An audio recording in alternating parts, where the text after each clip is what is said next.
Yeah. Rhea, you good? Ready, Rhea? Call the meeting to order. Stand and recite the pledge.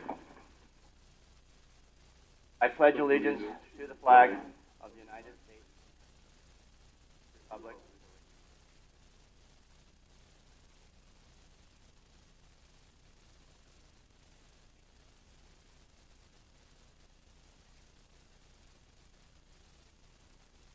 Let's pray. Lord, thank you for this day. We ask that you would guide our path today, and more specifically, our thoughts, words, and actions. Please be with us throughout the day and help us navigate whatever comes our way. Most importantly, help us to reflect and live out our lives in a way that is honoring you. Moment for your own intentions. Motion to approve the agenda, or comments on the agenda.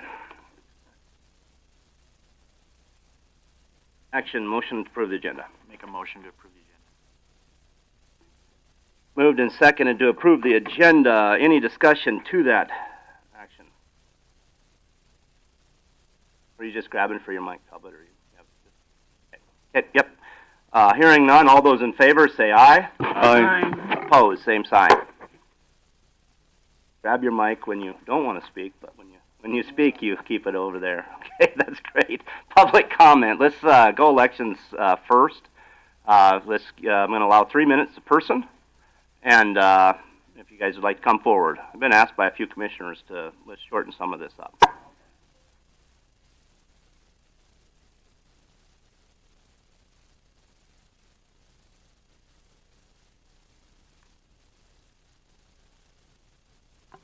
My name is James Gingras. I live in Meade County. I want to start by stating that for as many technical difficulties as Meade County has, just posting public comment to the internet without losing some or all of the content doesn't instill much confidence that you can conduct an election without any outside interference. The FBI, among other agencies, has issued a cybersecurity warning for our elections. What better time to hand count paper ballots than under threat of cyber attack on our elections? Get the necessary infrastructure ready so that it's not an issue. You claim that there is no internet connection, but when you take a thumb drive from a tabulator and plug it into an internet-connected computer, and then plug that thumb drive back into a tabulator, you have just made an internet connection.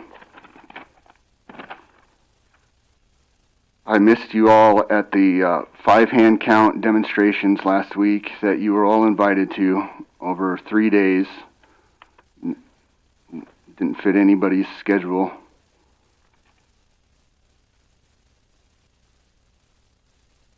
You claim that, or who is the Gunderson Palmer partner, and are you invested in ES&S? Because one of your lawyers magically appears whenever hand counting gets a hold in a county.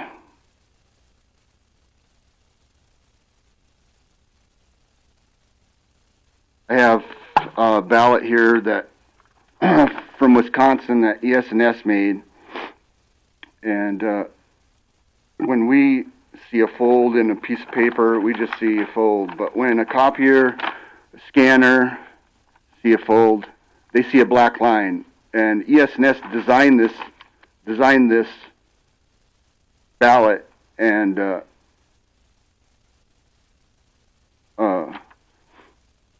there's a fold. It folds right where it would influence the election and cause a miscount. And also, I have another ballot here with the tiniest little speck in the oval, and that caused a miscount as well. The machines just aren't reliable, and it needs to go to a hand count. Thank you, Mr. Gingras. Anybody else?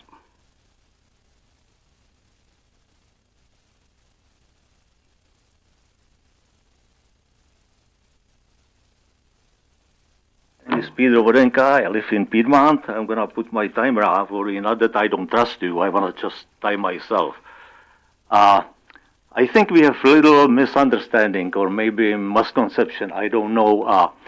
We talk about the election integrity, and I think that you guys feel like we are attacking you personally, or Meade County, or South Dakota itself. I don't think that's the deal. We are worried about the presidential election. We saw what happened 4 years ago during the presidential election, what the left did to this country, what the left did to our standards, what we did, what we do, our history. That's what we are worried about. If this doesn't get fixed, we cannot trust the next presidential elections. And because the federal government is not going to make any changes on themselves, states obviously are not doing any changes. Those changes have to start here with us people, citizens, and you as our first line of defense maybe, as the commissioners. That's where we have to start. If we start paper counting election over here in Meade County, then it's going to spread around because there is a lot more counties which are trying to make these changes. So what I'm saying is we are not mad with you. We are not saying you are doing anything wrong. We are saying that we just don't trust the presidential election. And like I said, only to fix that is to start over here and go from here up so it spreads around. Paper elections started in 1888 in America, paper ballots. Since 1888, 120, 30 some years, we have the paper ballots. It was transparent, it was cheap, it was fast. We have the results the very same night, including the presidential elections. We were all watching TVs and looking how the polls are coming in. So it is around for a long time. And people know how to deal with it, and people trust that system. But what we have is the computers. We cannot trust it because any electronic machine or equipment can be changed, can be altered. Any computer designer or programmer can tell you that they can do anything what they want with the computers. That's what we are worried about. We are not attacking you guys over here. We are worried about presidential election, and so far nothing changed. So there is great possibility that we're gonna go in the presidential election just like we did 4 years ago, and everything is gonna repeat itself. Only this time it's gonna be better because the left or evil have more experience now to deal with it than they did before. That's what I want to say. If anybody has any questions, that's my comment. Thank you, Mr. Bedell. Thank you. 3 minutes. Yeah, good job. You're prepared. Thank you. Anybody else?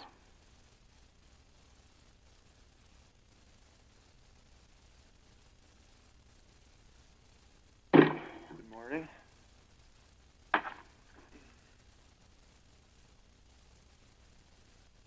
Nice job, Peter. You took the words right out of my mouth. I don't know how else we can convey it.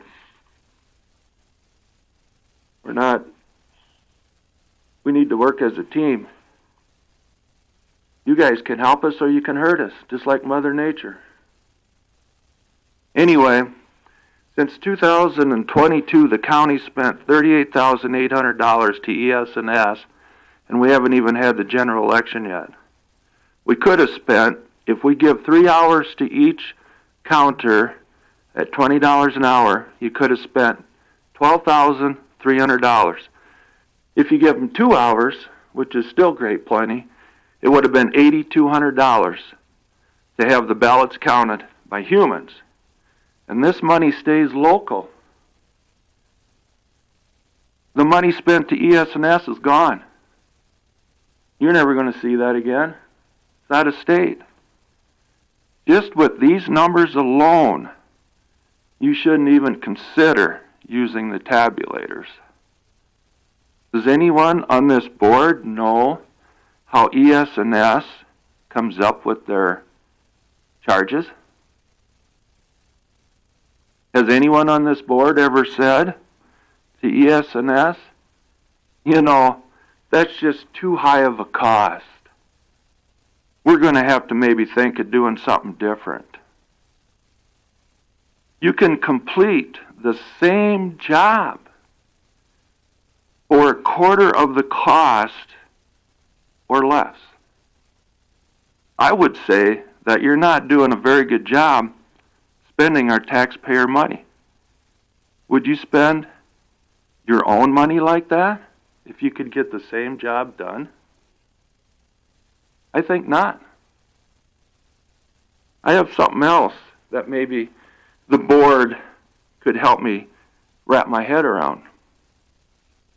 And that is when Monet Johnson, our current Secretary of State, was campaigning, I heard her speak 3 or 4 different times.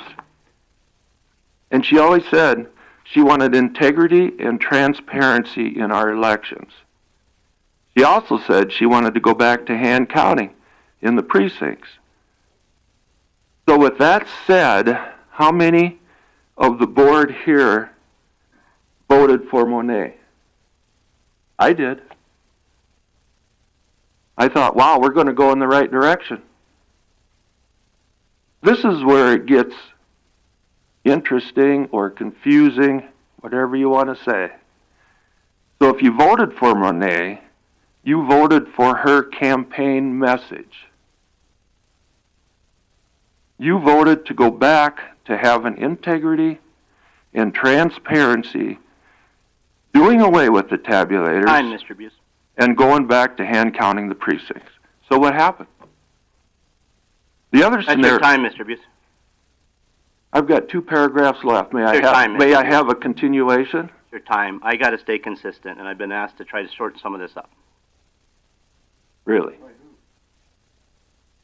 Your time, Mr. Buse. Last week we had 5 minutes. How come you changed it? Because I'm trying to keep control of these meetings, and I feel like it's 3 minutes is sufficient. Kind of like you had control of Doreen last week?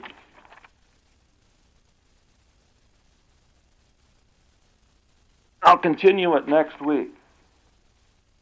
Because this is confusing. Anybody else?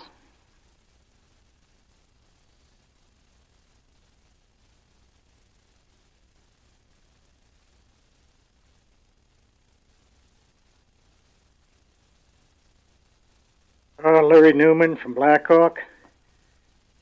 I really don't care whether Meade County hand counts or uses their machines, but instead of constantly coming here to these meetings and kind of underhanded insinuating that all the commissions are crooked, why don't they just use their time and get a petition and bring it to a vote instead of doing the same thing over and over? That way the people will decide. Thank you. Mr. Newman, anybody else?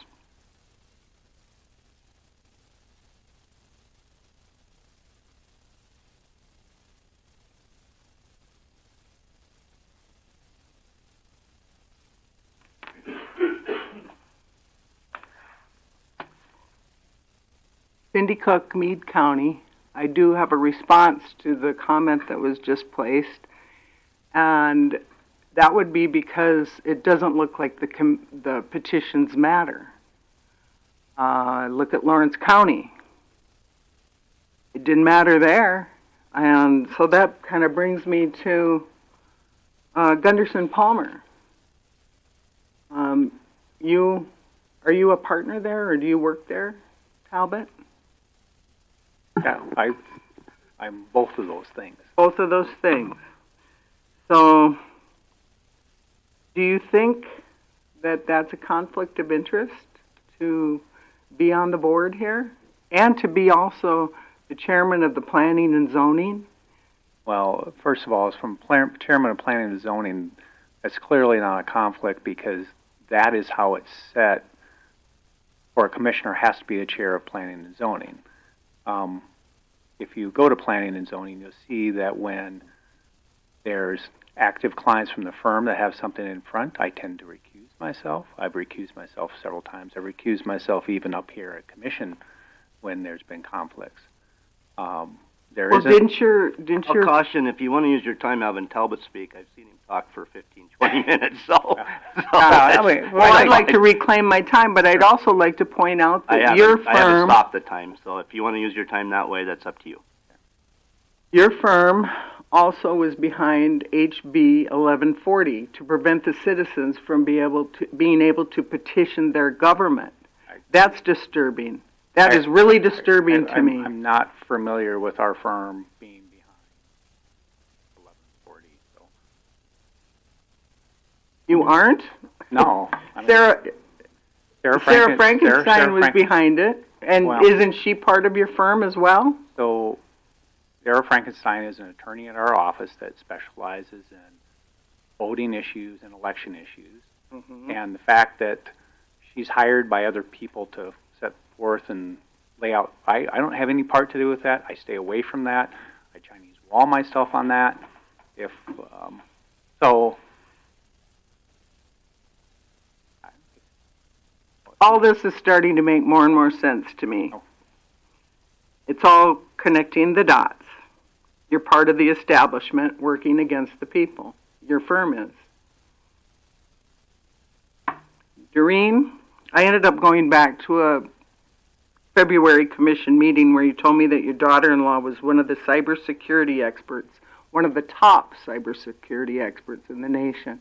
Can you tell me who she worked for? Absolutely not. Of course not. But it's because not you don't bring, DNS. because you haven't been bringing any facts. No, No, I think you still you have never brought facts. I'm not arguing with you. And if I walk out of this meeting like I did last week to get my computer fixed, I do not owe you any justification. That's the time. Okay, I brought you some more facts. So if you don't want them, let me know. That tells me everything.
You can put it there. I'm sure I've probably read some of it. Anybody else want to speak?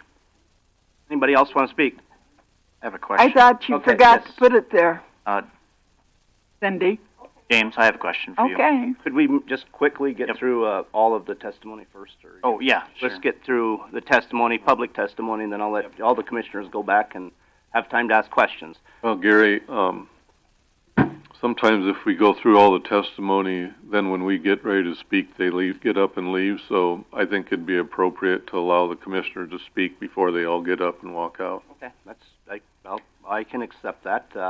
Go ahead, Rich. James, you brought up some ballots. Were those sample ballots or actual ballots?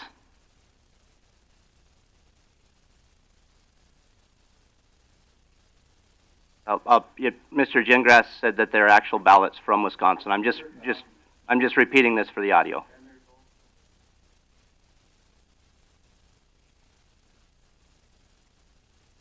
He's also mentioned their cast vote. They have cast vote records on the back. If you'd like to come up, Mr. Gingras, it would be helpful so we can catch this on audio. I would like to point out an actual ballot is never allowed to leave an auditor's office, so it must be a sample. I don't think it's a sample, no. More questions? This is a counted ballot. It was, guess where the machine misread this ballot. I'm sure you're trying to get me for No, I'm just asking a question. something because illegal, but that's not. No, this isn't illegal. I don't This think is. that's Commissioner Liggett's intent. It was just a question I had written down that I wanted to ask. So. That's all. Do you want to see them? Yeah, it'd be great if I could.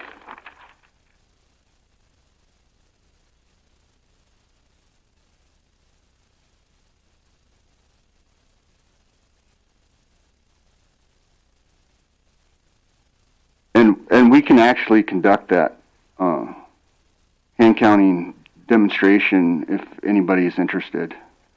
Just contact me. For the record, I've seen hand counting and participated in it. I don't think years. I don't think it's been this hand counting, no. I'm sure that they count ballots different today than we did before. Well, I guess, can I take a picture of them? Absolutely. You can have those, actually. Oh, thanks. You need me anymore? That's all. I was just, Okay. Thank you, Mr. Ingres. Anybody else? Anybody else want to speak? Public comment. Elections. Anybody else want to speak? Just to general public comment. Gary, Well- can I? Oh, go ahead. Well, Ed. you go ahead, tell me. All right. Well, you know, I'd like to just make some comments about the implied accusation made against me where I work. It's a, you know, I often say to people that South Dakota is really just a small town spread over a large area.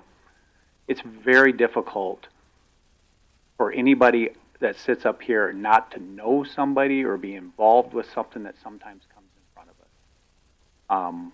There's a statutory prescription for conflicts. It's not a conflict for me to sit here and listen to your public opinion.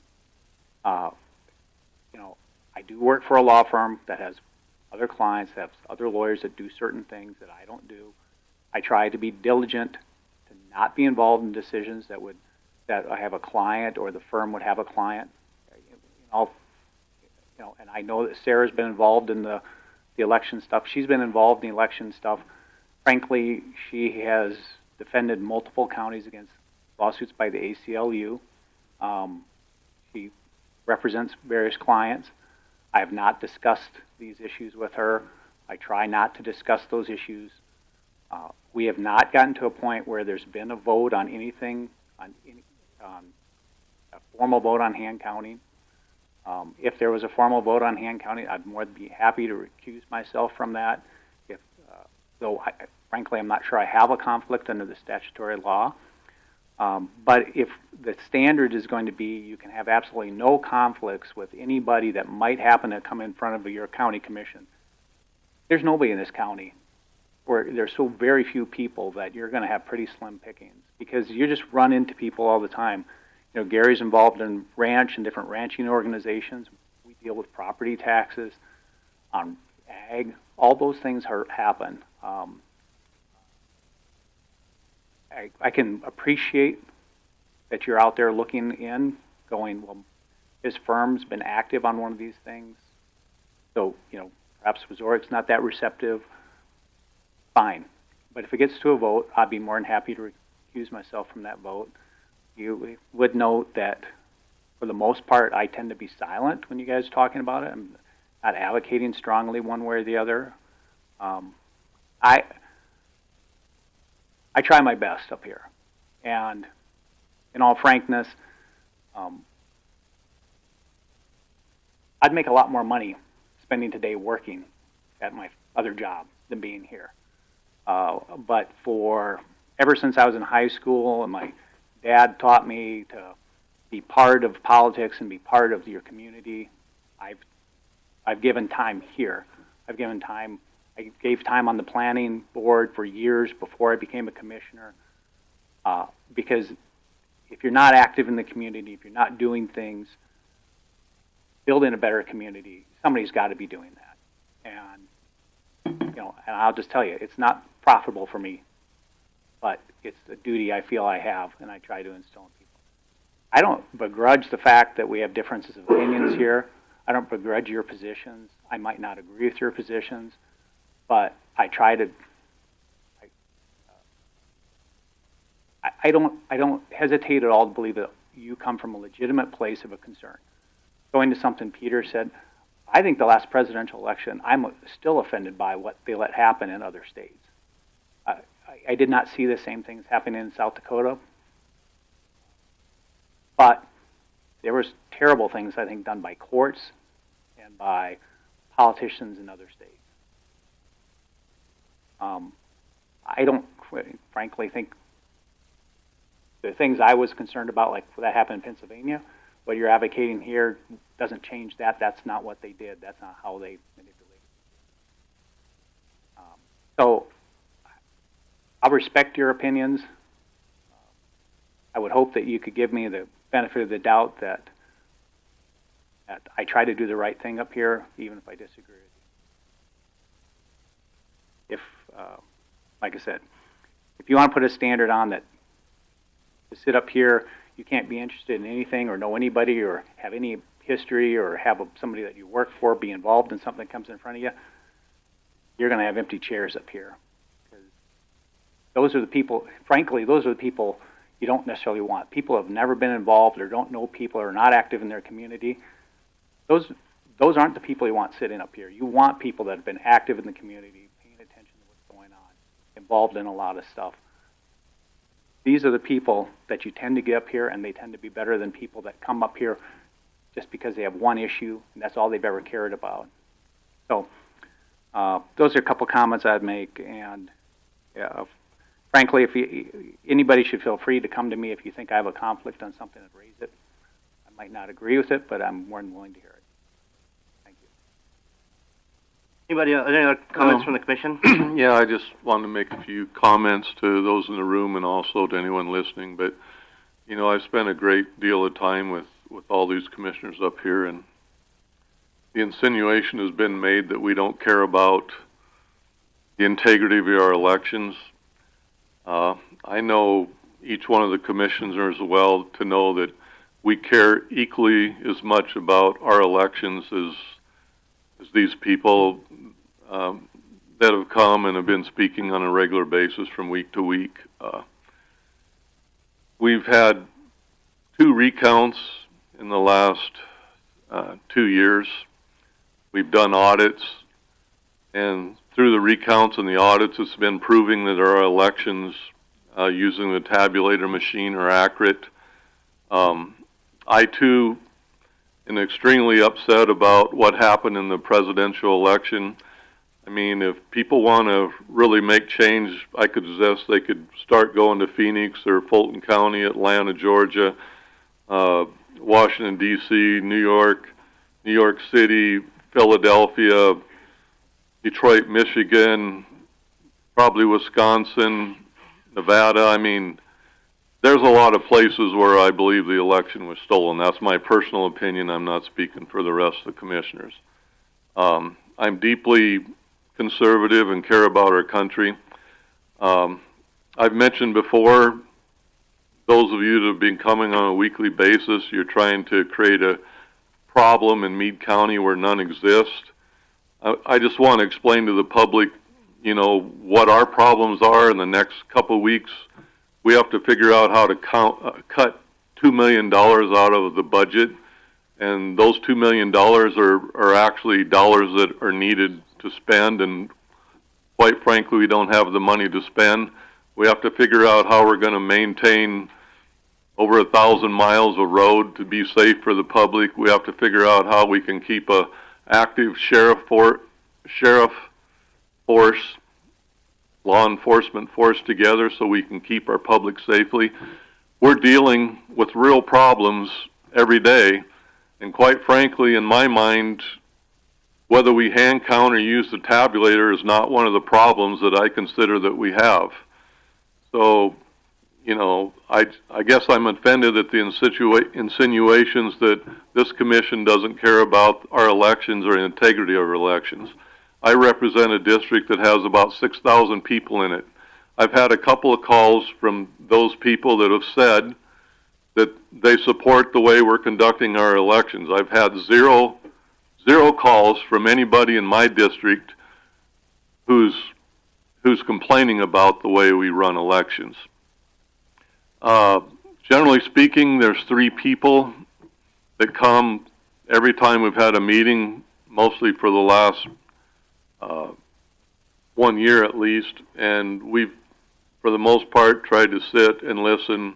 You know, there's been criticism of the amount of attention we pay, but there's 30,000 people in Meade County. You know, of the 3 people that keep coming, that represents about 0.01% of the 30,000 people.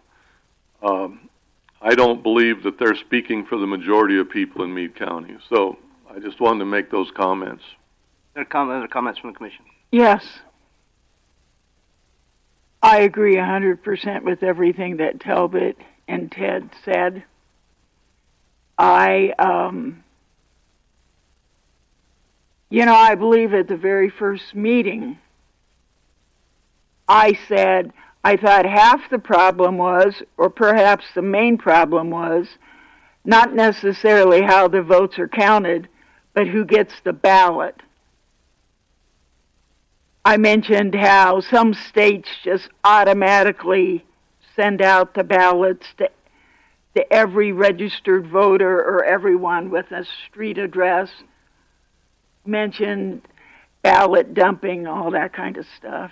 I also mentioned that we should not have to pay for the ills of someone else. It's like expecting us to serve time for a crime that somebody may or may not have committed in Georgia or New York or Wisconsin. Bringing us up a ballot from Wisconsin has no bearing on what a ballot in Meade County looks like. Our ballots don't even look like that. I have resented the innuendos and the fact that you look at us as criminals. I also have not always had a lot of respect for one-issue people. You're only interested in one issue, and that issue in Meade County does not exist. We have proven to you that if it's counted, hand counted, or electronically counted, there has been no change. The minute another topic comes up that involves our residents, you folks beat it out the door.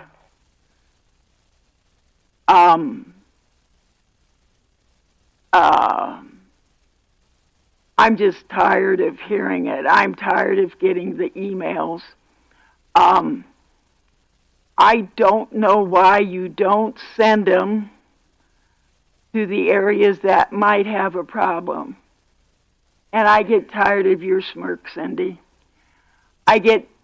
And I resent the fact that you wouldn't even take a check from Meade County because you wouldn't fill out the paperwork for working on the polls.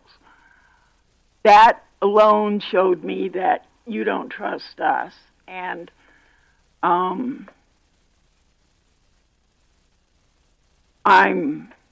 but I will sit here and I will listen. But if I have a computer problem, I'm going to go find the IT guy while he's still in this building. Comments? Anybody else for public testimony? Public comment? Anybody else for public comment? I'm going to start allowing just the time per person. Not seeing anybody else for public comment. I'm going to close public comment. We'll go into routine business. Auditor, would you have a report for us?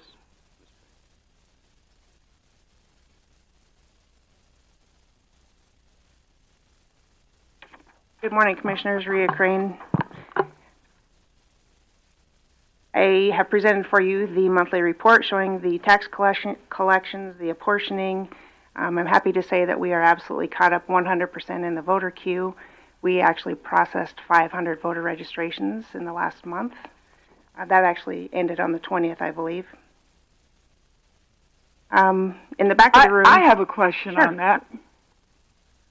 It's been a long time, it's been a while since I've had been at the driver's license renewal. Does the South Dakota driver's license application for voter registration require U.S. citizenship be checked? I would assume that whatever documentation they have to provide to get a driver's license shows that they are a South Dakota resident. Can we verify and Sure. make sure that? Sure. Erin Cox started on the 19th of August. She's in the back of the room, and she will come up here in a minute and introduce herself to you all. But the first project that I handed her when she came into the office was the reconciliation that I've been promising for several months now about our collections, Northern Hills Collections, AAA Collections. So Erin dove in with both feet, and she is trying to put together a plan to move forward with reconciling all of that and turning over accounts that haven't been turned over since at least last July, when no payments are made. I did file the HAVA report requesting a $9,000 reimbursement for primary expenses. I've been working diligently getting ballots proofed, getting ballots ordered. I still don't have I haven't decided on the exact number of ballots that I'm ordering. Absentee voting starts on September 20th, so we look to have ballots in our office no later than September 18th. Before us is obviously budget preparation. I've spent quite a bit of time working on that. We have been laying forward a plan for the election training, trying to put together election workers, election supplies. It's kind of endless, it seems. It goes on and on. Ray is in the process of rolling over the DOE books to the auditor file so that she can move forward with tax levy preparation. So, any of you have questions for me? What do you do in your dull moment? Not many of those dull moments for a few months. Any questions for the auditor? That's why I purposely noted that. Anybody here from the Register of Deeds office? Sheriff's office. West.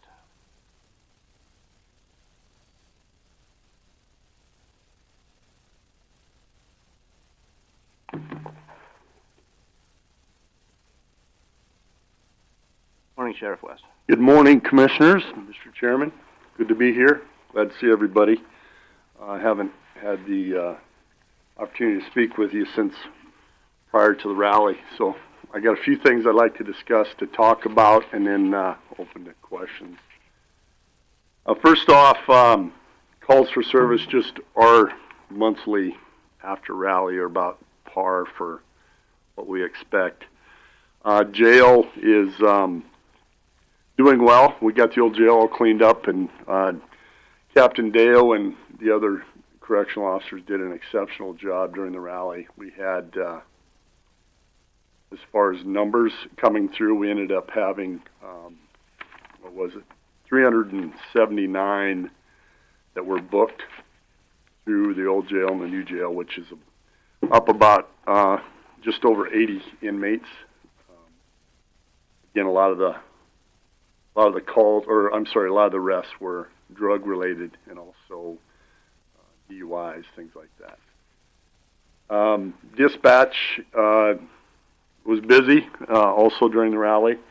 I do want to bring up an issue that we've identified. And when I say we, the dispatchers and our IT guy, Tony, apparently our mapping system is not jiving with our 911 service. So if we get a 911 call, our mapping system is supposed to overlap to identify who we are wanting to respond. Well, apparently that's not working correctly, and it hasn't been working correctly for a few years apparently. So the dispatchers identified the issue. Tony's identified some options for us. Central Square's customer service when it relates to this issue is not good. They're trying to push us to an extremely expensive mapping system. We are researching a mapping system called Geocom that other agencies are using that is way more affordable, and it's going to correct that problem. It's a huge public safety gap on, for example, we get a fire up by Commissioner Deering. We've had dispatchers being told to dispatch New Underwood fire. Well, that's way out of the way. And so we're working on trying to fix that issue. And I say we, Tony, because he's doing all the IT stuff for it. And I appreciate all the work that he's been doing with that. So, Pat, is that mapping system off county-wide or just in specific areas? or do you not know until a call gets dispatched to the wrong place according to the map? That would be a best answer to find out is, a lot of times the dispatchers are catching it and saying, wait a minute, that's way out of the way, and so they're having to correct it, but that's a time gap that we're running into to try to figure out who gets called out. So I would say it's countywide, Doreen. I'm not exactly sure, but I don't want to get too far in the weeds and talk on something I don't know, because Tony's the one that's all over this. And again, I can't thank him enough for the work he's doing on it to try to fix it. I think it's going to be relatively inexpensive to fix. It's going to cost a little bit on the adjustment, but we can talk about that and those options once we get there. But it's definitely something that we need to fix sooner rather than later, so we don't have any delays in calls for service. Is that a number that you might have before budget? Yes, and I'm just guessing, but I'm and again, I don't want to misspeak, but we're talking $55,000 over 5 years, so it's about a $10,000 adjustment maybe per year. The first year, I think, and again, Tony mentioned it, it may not cost us much the first year to get things adjusted, but that's if we decide to go with this Geocom. We've reached out to other agencies, and they've had a lot of good, positive feedback from this mapping system, and their customer service has been pretty good. So. Yeah, I'd be interesting is because, I'm not sure you're gonna have problems. I'm not sure there's a great fix for some of that eastern part of the county, because sure Gary's seen it. I've seen it up there where, I've had insurance companies give me road addresses for roads that I've never heard of, don't exist, out in that eastern part. And I've had some of the mapping stuff try to direct you to come up through Wall to get across the river to get to an address, because of their mapping's putting it on one side of the river versus the other. You might just be stuck with that the data's just so poor for some of these national mappings that you get out east that it's just never going to be perfect. Right. If you're talking about that fire that was up by Howe's on the dispatch where they were told I've tried to that you put that address in on Google Earth and it tells you to come up through Wall. Oh, sure. And you can't get there from there. Right. It's just maybe a 2-track somewhere. Not unless you're going to 2-track through the river. But it's I think some of the mapping is just so poor out in that country. Just some of the databases, they just don't exist. They don't handle those wide open areas very well. So. What I don't want to do is spend $55,000 chasing something that's going to not really answer your question either. Well, so. and I agree. Currently, though, we are way off on our adjustment, and to fix it, we're not getting any satisfaction through Central Squares to fix it.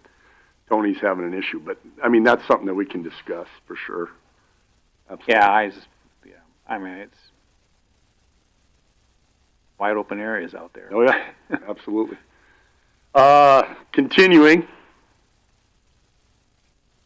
rally numbers, like I said, we're busy. Our calls for service were up over 1,100, I think 1,114 as opposed to 940 last year.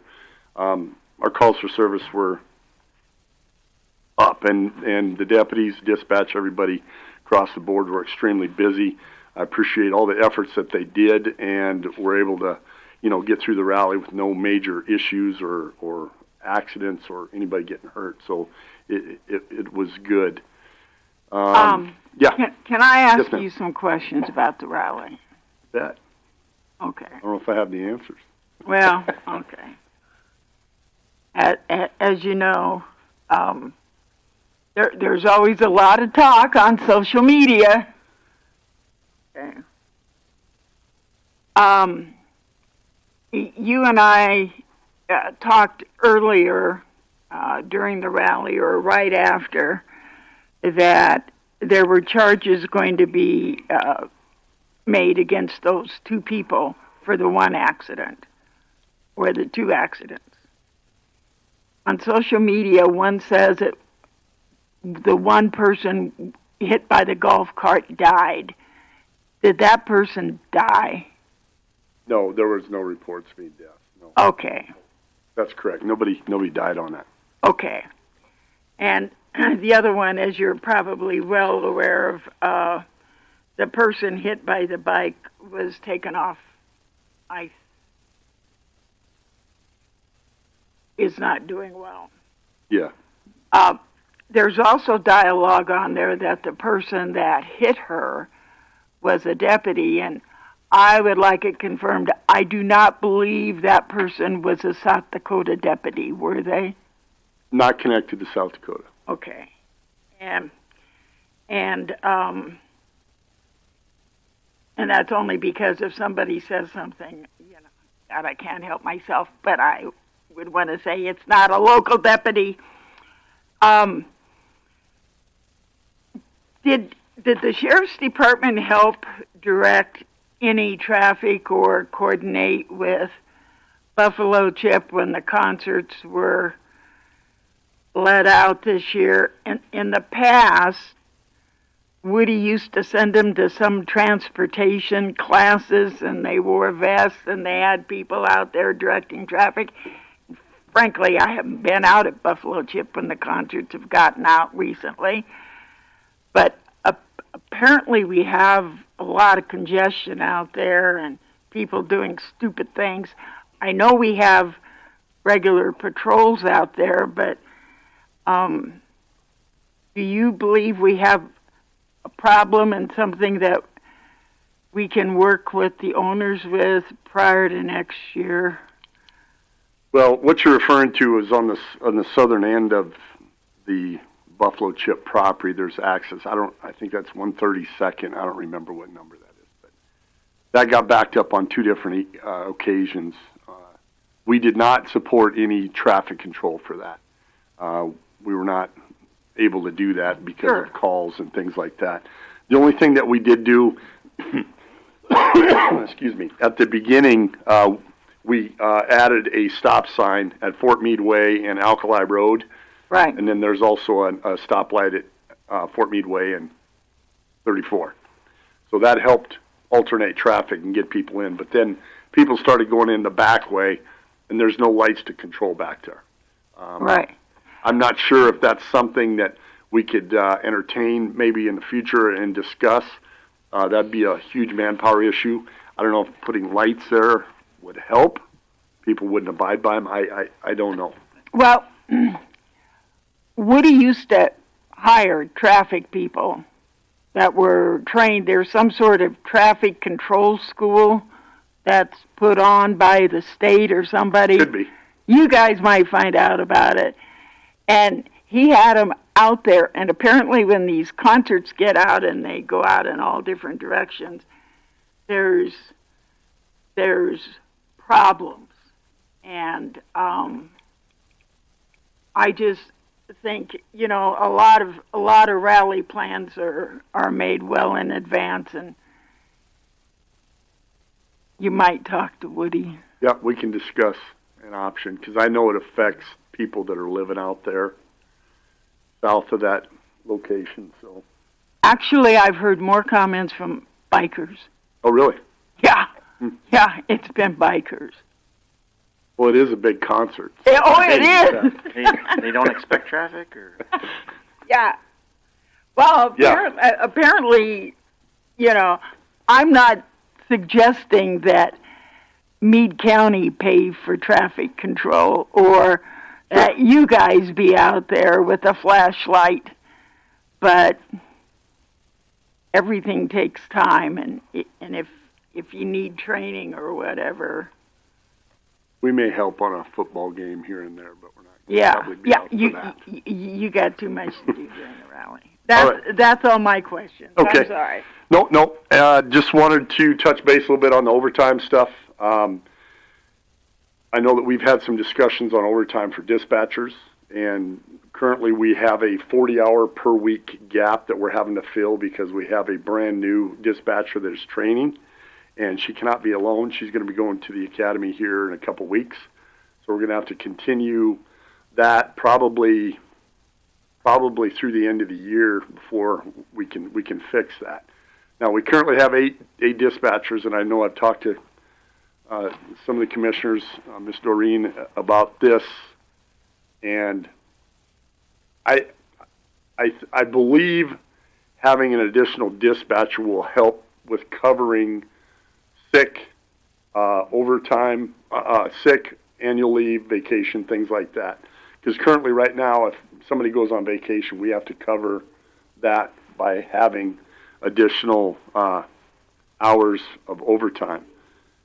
We have implemented bringing in a few more part-timers to help with, so we're not paying overtime, but those positions still need to be filled. So been working with Deborah a little bit on that. Had some conversations with Ms. Creed about that as well. So working on trying to fix that. I know I talked to Commissioner Liggett as well. As far as the deputies overtime, I just wanted to do a little breakdown just so everybody understands where we're at. Currently, right now, the Sheriff's Office has used about 2,100 hours of overtime, according to the last report. 817 of those hours were attributed to the rally. We had 2 vehicles out this year that had single people in them. And next year, I'm not going to do that. We put them in a couple tough situations where it's important to have 2. Just trying to save where we can, but you know, the safety is going to outweigh that. So I'm going to reevaluate that for next year. But with the 16 deputies that were eligible for overtime, that equates to around 80 hours per deputy. If you break that down, it's about 2.9 hours per week per deputy. You got to take into consideration call-outs, special investigations that were getting called out, mental health transports, hospital transports, and sitting on people there. All that needs to be taken into account because we still have to do our calls for service plus additional work on top of that. So that's where that overtime is coming from. But again, it ends up to being just a little under 3 hours per week per deputy is where we're setting. Can we trim that fat? I'm not sure if we can, but we are definitely looking at that to doing the best that we can for the overtime stuff. I wonder 2 things, particularly like on the transports and the sitting at the hospital. Can we use reserves when possible? Yes, and we have used them before, but they have a full-time job elsewhere. Yeah, so I know it. I know time but absolutely. And all that. Yeah. The other thing is, yes, I've been really concerned about, as you know, the dispatch hours. And I noticed out of the 28 CPACs or PSAPs in the state, only 8 are running 24/7 times 2. Can we get some call numbers for the calls and the scheduling for at night, like how many calls are really coming in at 2 o'clock in the morning or 3 o'clock in the morning, and if there is the need for 2 people there? Because I believe for a long time we've gone without, and I think that's new, and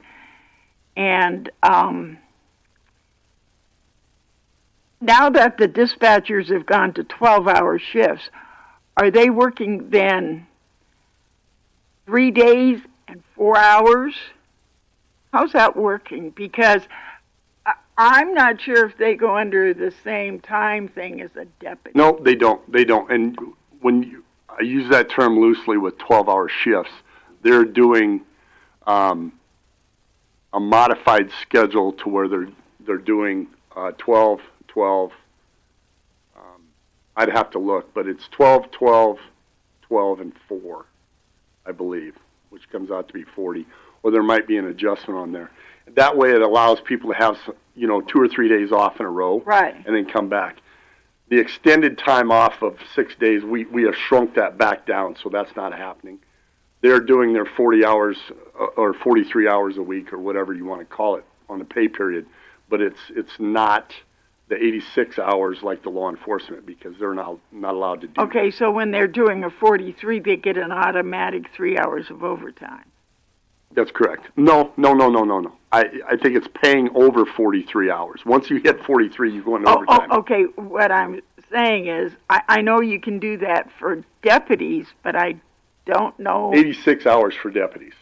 Can we do that for dispatchers? Deborah.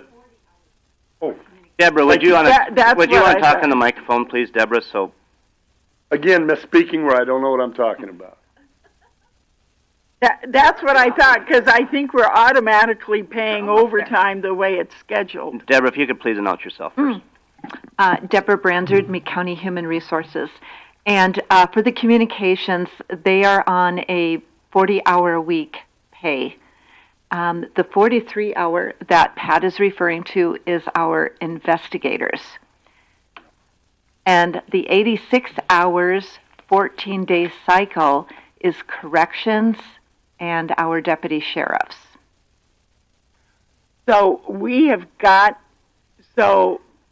right now the way it's being scheduled, dispatchers are automatically being scheduled overtime, I think. No.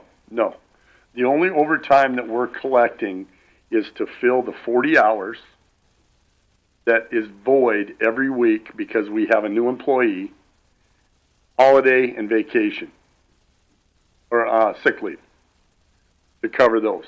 We're not automatically giving anybody 3 hours of overtime a week. No. Oh, okay. No. Okay. We're not doing that. Well, when you mentioned 43 again. No, that was my mistake. Yep. Okay. You want to clarify that? No, we have. You're Okay. fine. Okay. I think what needs to be done properly is a head count based on the number of calls, schedule, and how many full-time equivalents we actually need in communications. I mean, we could be short a full-time. You could be short 2 full-time. I don't know. But that can only be known by the number of calls they take, when they happen, the day of the week, and then we would know what the shortage problem is to offset the overtime. But until that, that's what's needed.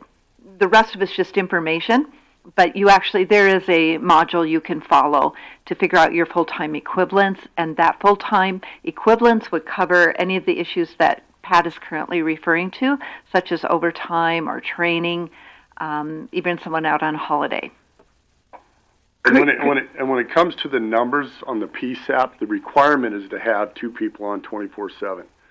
That's the requirement for our PSAP to follow. I know, but I noticed only 8 PSAPs out of 28 do it. Right, but the thing you're running into is if you got somebody there at 2 in the morning and there's 4 911s coming in, there's nobody there to help them. I know. So we got customer service involved in that. That's why I think it's important to know the number of calls that are actually coming in, and the reason I'm bringing it up at this point is we need to be approving our budget, and we need to know if we've got the right number of dispatchers. Agreed.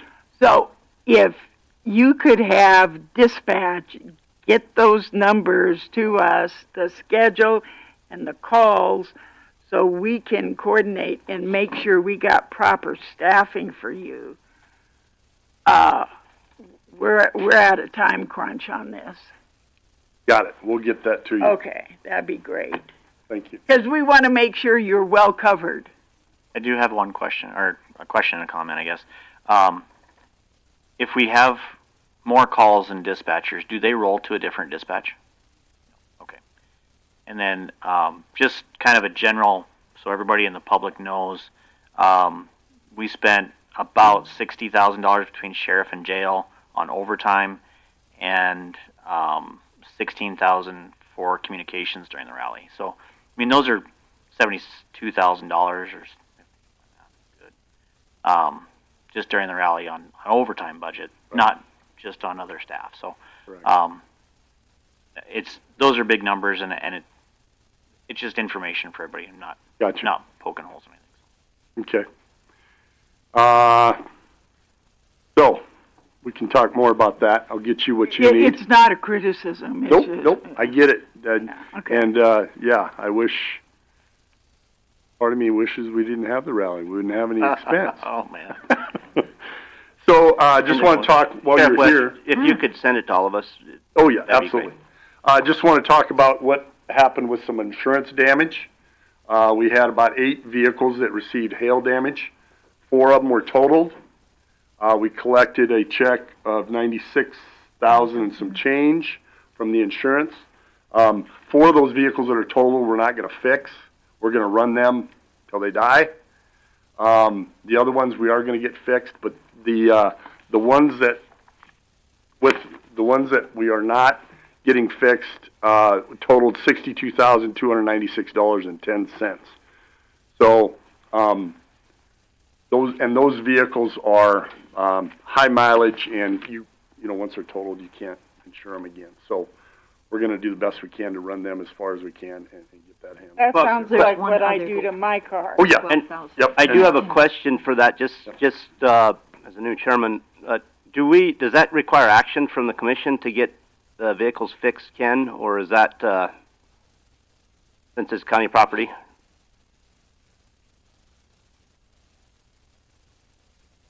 I believe the decisions could be made by the board or could be made by the sheriffs at your discretion. They're county vehicles that are put in under his care, so decisions about those, when to get gas, where to get gas, et cetera, those daily things are done by his office. Okay. And I think the decisions as to which to fix could be a shared duty or a delegated duty. Sure. And I asked because I've seen it done where departments have had the commission make those decisions. Okay, that's the only way I've seen it. There is one additional vehicle that received like $12,000 damage, so it was about we got $110,000 total. That one is one of our newer vehicles, so we're going to get that fixed. But keep in mind, I didn't realize, but in this situation with all of our vehicles getting damaged, it's $500 deductible. That's it for the event. You and I do it, it's per vehicle and per house, but this is per event. So it costs us $500 to get these things fixed. And then the other money obviously will go to the general fund or whatever. I just wanted to be make you aware of what took place on that. So just so you know, deputies were running from the storm. Some of them didn't make it, so that was the problem, or it was stuck. So. And both those checks were received, one on Friday and one yesterday, and they're with the auditor office. You have a question? When I was a single mother with 3 kids and no child support, I used to run for a hailstorm, but I never found one. Well, but they've done plenty this year. Now, those 4 vehicles that you didn't get, that you aren't getting fixed. Yes. You know, cosmetically, I don't think it matters, you know. Well, I've had a few people, deputies tell me, hey, I've had people come up to me and say, why aren't you fixing that vehicle? I paid taxes. Well, we have to explain to them it's old and it can't be insured anymore. So. Yeah. Because it's totaled. Right. Because it's totaled. Right. It's cosmetically it is totaled, and mechanically it probably is on its last legs too. Right. So you will be keeping those around for when our new vehicles get ordered, just as an extra when we have another vehicle in the shop, because, you know, we live in deer country, etc. We always have something. We do have a spare that's available, but yeah, the plan would be to run these, and you know, I'm going to be honest with you, we're bleeding to death in our fleet, and we need to do something to fix it. So, yeah, it's something that we need to get things ordered and figure out what we're going to do to be able to make sure people have something to drive. Which reminds me, I have one more question. Sorry about that. I haven't seen you for a while. Oh, that's fine.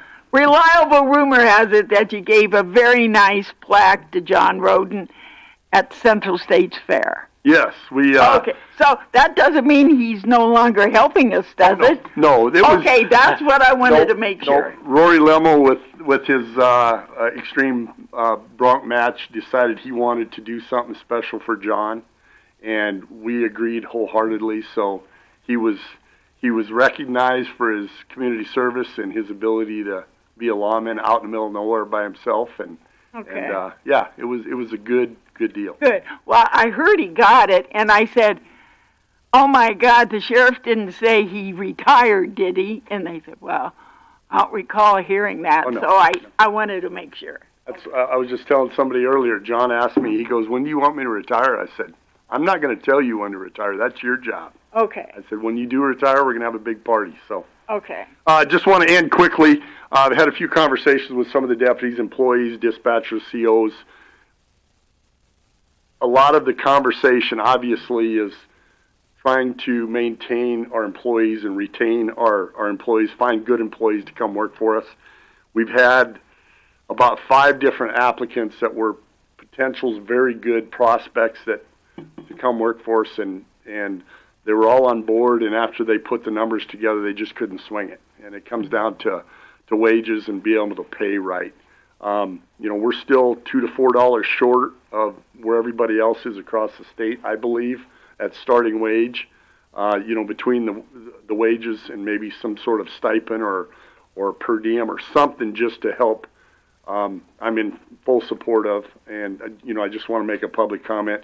I understand we're under a budget and things are tight, but whatever we can do to do that, we had a very good potential, and yesterday he called and he can't come with us. He can't swing it. So we're back to down 2 deputies, so we're trying to get them filled. I'm open for questions. Any other? I have a couple. How many operational vehicles do we have? I saw you had a list, so I figured you had that. Oh, let me see here. You're going to make me count these. Yeah. Got 1, 2, 3, 4.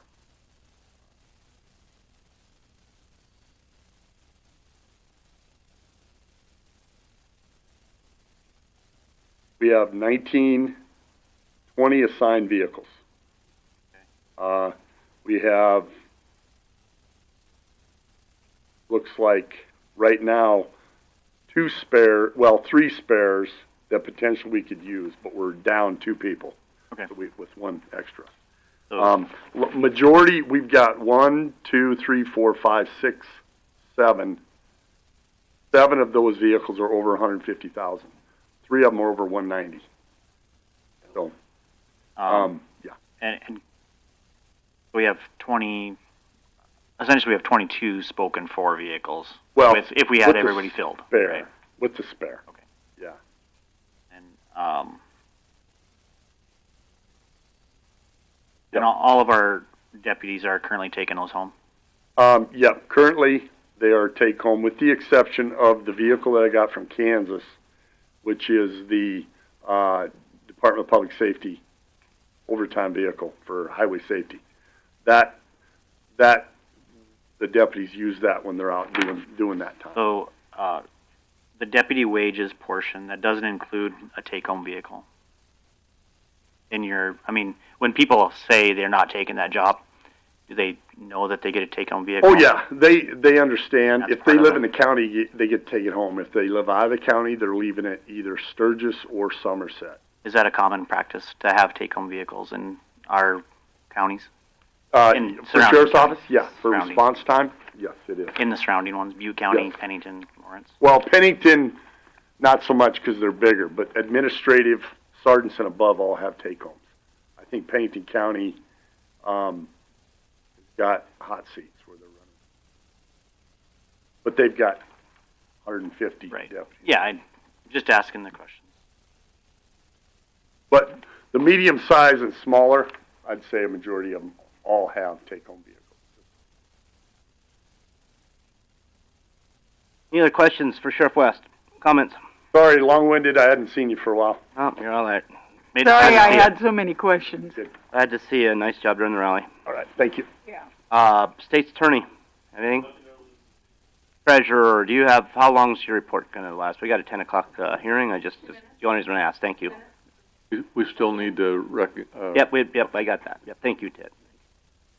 Good morning, Robin Shrake, Meade County Treasurer. I submitted my KPI. If you have any questions on that, I'm open to any.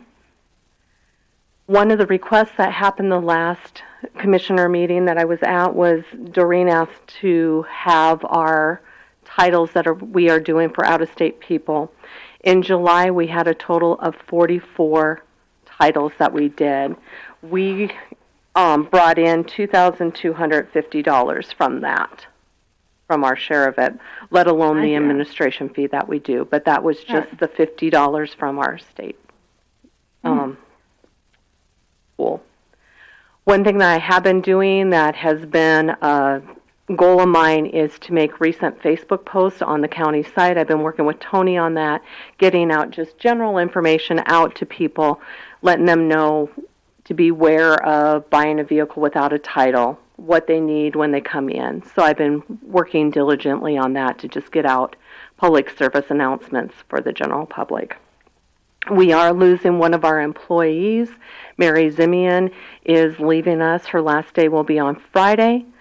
We have thoroughly enjoyed Mary down at the office. We are currently taking applications and doing the interview process, so hopefully Deborah and I will have somebody chosen by the end of this week. 605 Drive, the new motor vehicle system with the state, is still on schedule per the state. We're hoping to have that up and going by the end of December, first part of January. Any questions for me? Questions, comments for the treasurer? Thank you. Rhea, you would like to introduce Aaron to us? My apologies, I meant to do that at the end of my little presentation, but yes. I think she just went downstairs. Okay. She ran and did. I will, at some point, I will get her and bring her up. Sure. I thought she was coming. I saw her walk. Okay. Thank you. Brings us to our 10 o'clock hearings. We have two scheduled hearings. First one is variance request, property setbacks, ordinance 34, 2.1.7, and 34, 2.1.7.1. Big, if you could please introduce yourself. How I've been handling these lately is having proponents and then opponents to each one when we discuss them publicly. Okay. Ms. Big, if you'd like to give us just a idea what this is all about. Tanya Vig, Planning Director. Rhea, could you open the packet? Thank you. With me is the landowner, Alan Keller. Al Keller, yeah. And he has requested variance for property setbacks to add an addition onto his existing garage to the east. Yep. Current setbacks are 25 foot in the front, 8 on the sides. He would encroach into the side setback.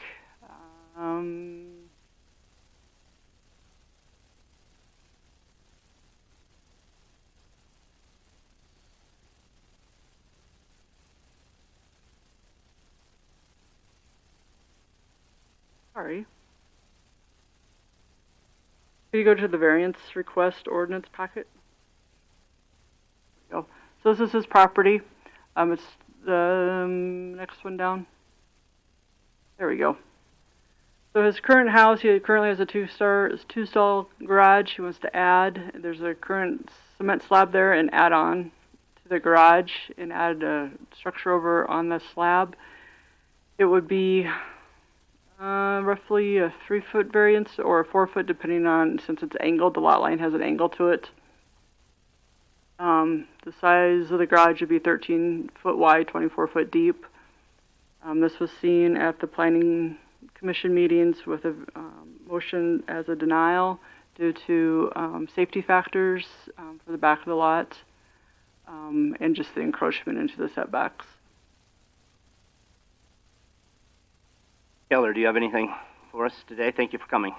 Yeah, I've been, twice now trying to get this variance. All I want to do is put up a carport on that 14-foot slab that I have there. And they keep talking about the safety issues, and I understand that. Don't get me wrong. I totally understand the safety issues. But around my place, there's pictures, there's tons of pictures on there, but I look at all the safety that's out in the Northdale subdivision. That's my house right there, the gray one. They were concerned about getting into the backyard for what reason, for fire hazards or whatever, but that's not mine. When I take my dog around walking, I look at all the fire hazards that are going to be way worse than if I put up a carport on my slab. they're still going to be 11 feet from that carport to my neighbor's house. And as you go back, as you come down that driveway, as you've seen on the piece of paper I had, it gets wider. And I keep a clean, neat looking place. I mean, there is not going to be any problems of any issues for fire department getting back there or anything. There's another fire hydrant that I didn't even realize till I come walking the other day, right across the street from me. We got the fire department that's 1.9 miles away from my place. And my understanding is that's their concern is fire issues. And I just don't see where, with all that distance in there, if they need to get to the backyard or not, I don't know. I guess what I'm trying to do is just protect my vehicles, and I'm trying to improve my home. I mean, I'm out in Northdale subdivision. That place has been out there for years. I lived in that house for 30 years. I don't know what else to say about it. I mean, to be honest, if there's a safety concern, you're going to have less safety concern in my house having a carport on it than some of those pictures that I have sitting there. I agree. And honestly, I did not take those pictures to get people in trouble. I'm just saying I can put this thing up, and you're still going to be able to get in my backyard or wherever you need to do a lot easier than anybody else's. And I've got 3 letters that my neighbors sent in. I have the president of our association now. He wrote a letter. He doesn't see a problem with it. He wished he could have came today, but if you guys know about the Hideaway Hills, he's dealing with a lot of stuff out there. Can I see doing all the water. See a picture of his house again, Alan's house.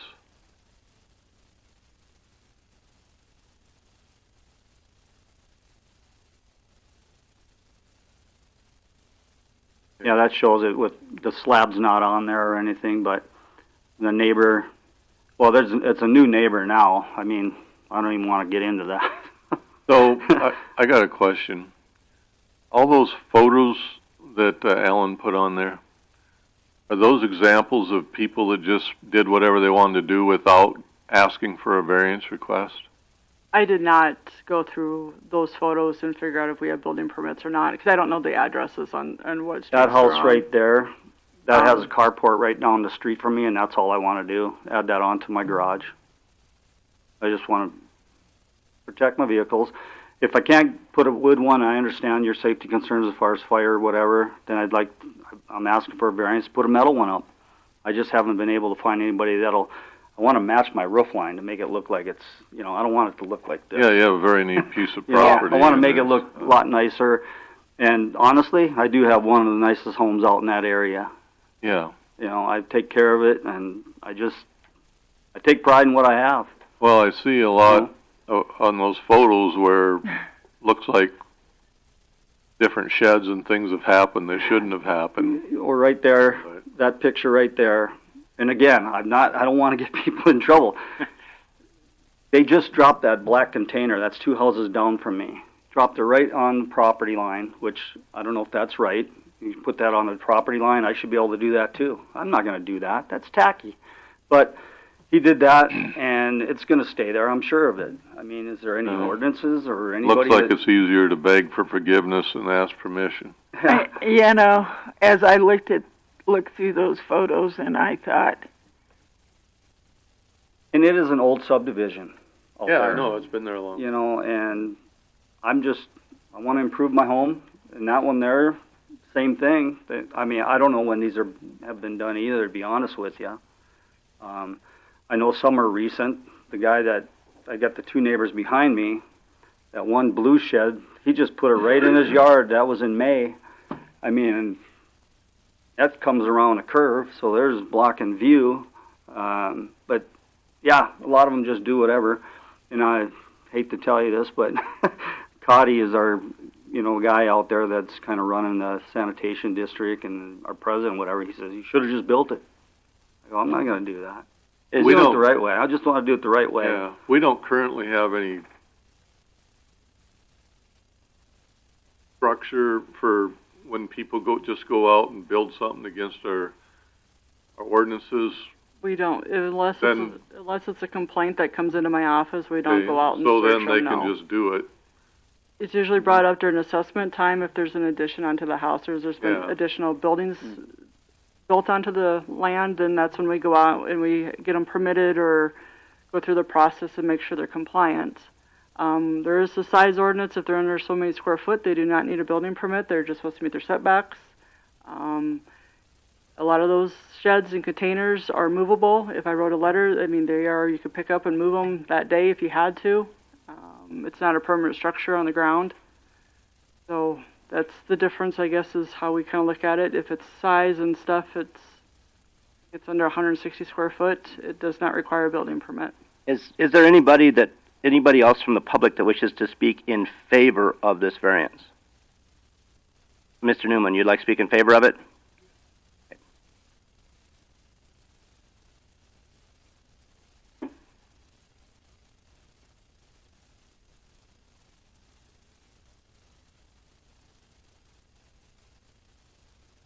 Lived out in Northdale for 30 years.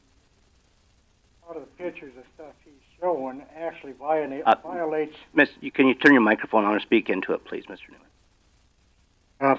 I've lived in Northdale for 30 years, and a lot of the pictures that Mr. Keller's shown are violations of the covenants, but they haven't been enforced as long as I've lived there. When I moved in, they had a lawyer they'd hired a lawyer of the subdivision trying to enforce covenants. Apparently he died of a heart attack, and nothing's ever been done since.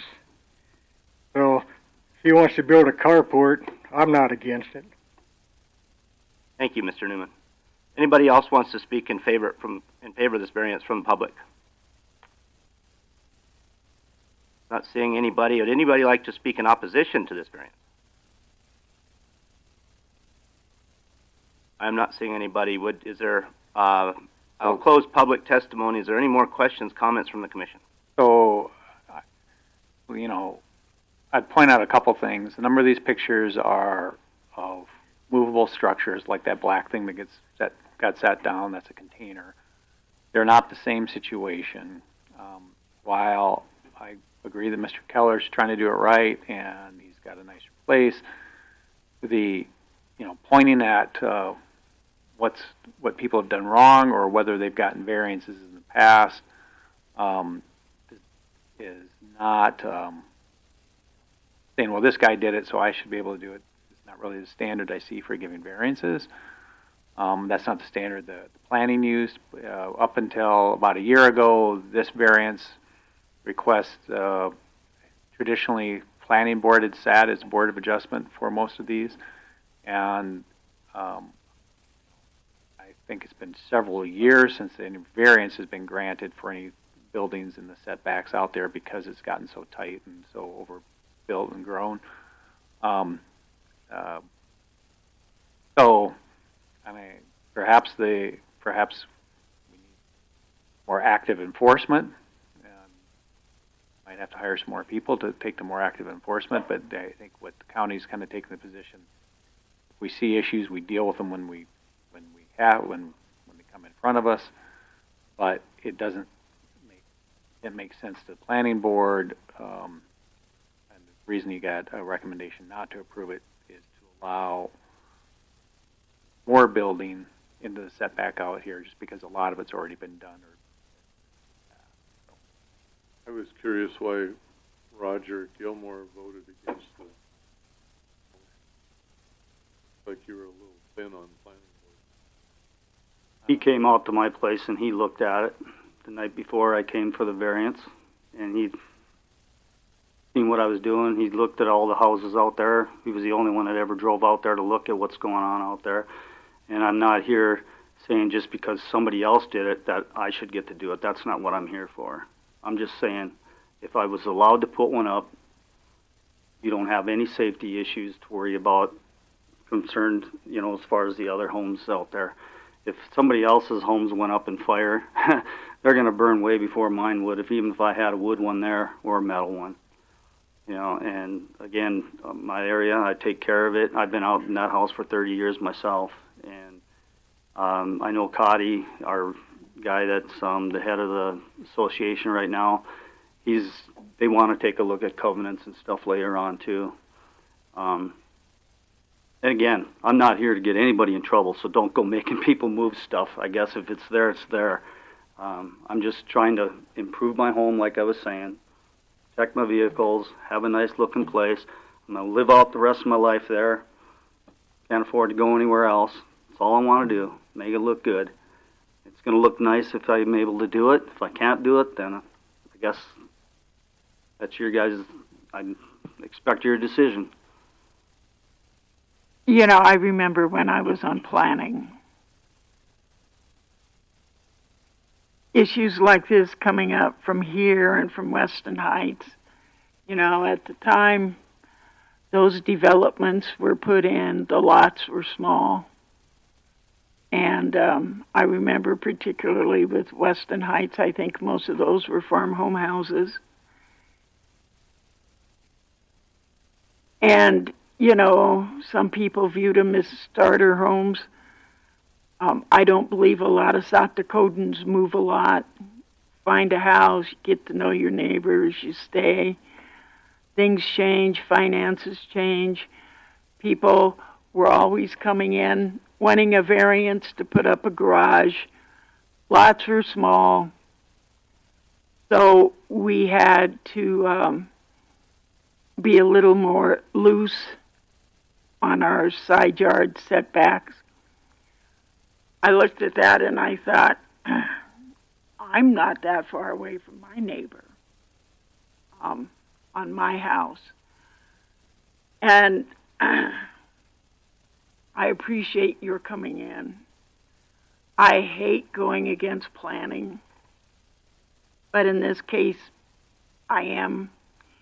Seems to me like those photos that you showed show that we do have some issues, but again, there's always ways around, you know. How do you rule against a lot being full of nothing but trailers and vehicles and cars and things up on?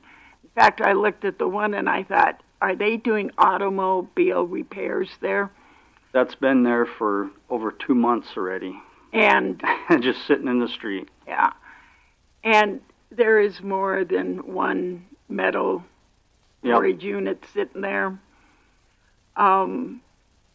Technically, those would pose the same issues of a fire truck getting through. A carport, a fire truck could get, if necessary, knock down the poles holding up the carport, get through a whole lot easier than moving a metal storage unit. Well, like I say, that was my thing. You know, that's what I was always told the 2 times here is fire issues. Which is what... And I understand that, but again, I mean, if I put that up there, it's still... I mean, if you're allowed to put one up, I should say, it's going to be safer than any of those other ones. I always use fire as an issue, too. Mm-hmm. But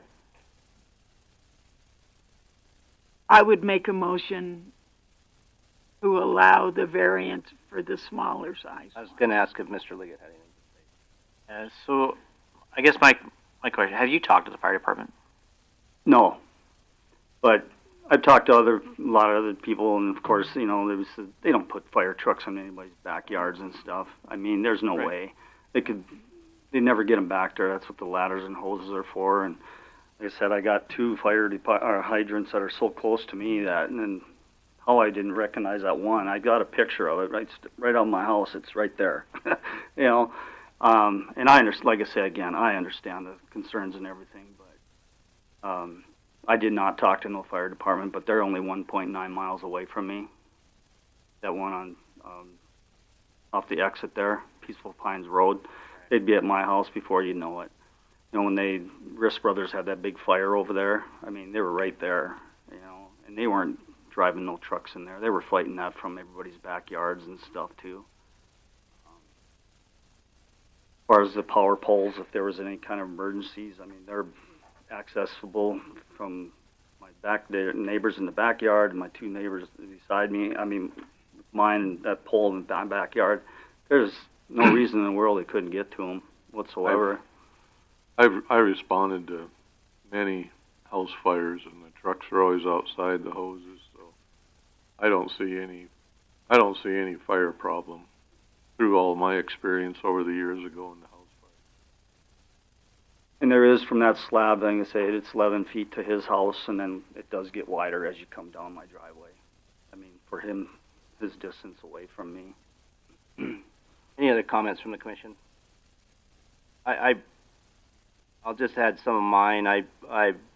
When I first saw this title, I said this was going to be a no-brainer, but there is some concerns with the tightness in there, and we're getting this a lot in our planning department. And I know you're not portraying it this way, but we're getting this a lot that he did it this way, so I should be granted the same thing, and that's some things we're trying to change because it's tough.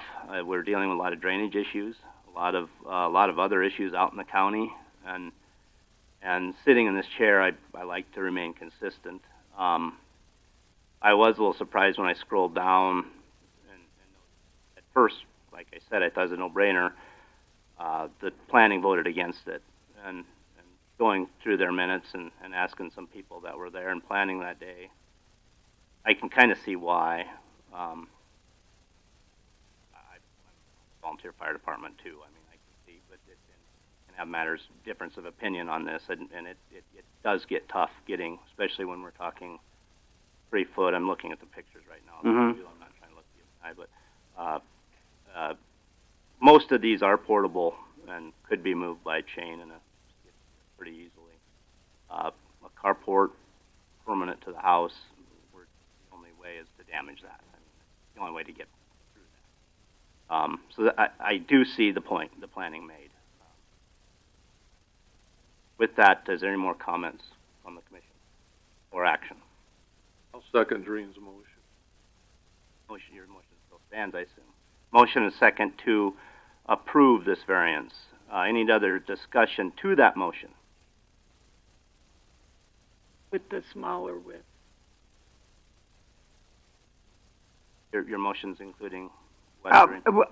You know, there was 2 options there. One was wider, and the other one was the narrower one, 13 and 14 feet or something. Yeah, I didn't, from that slab, I just come in a foot. Yeah. I was just thought, to do one, these 12 feet, and then it was 13 or to the end of the slab, which ideally I think anybody would like to, but that's why I put those in there. I figured ideally, if I can do 12 foot and encroach into that a little bit, it'd be awesome. So your motion you'd like to include within your motion the width dimensions. Yeah, that narrower width. And I do have one additional question. Did the planning commission see all these other photos? Yes, ma'am. Mm-hmm. Okay.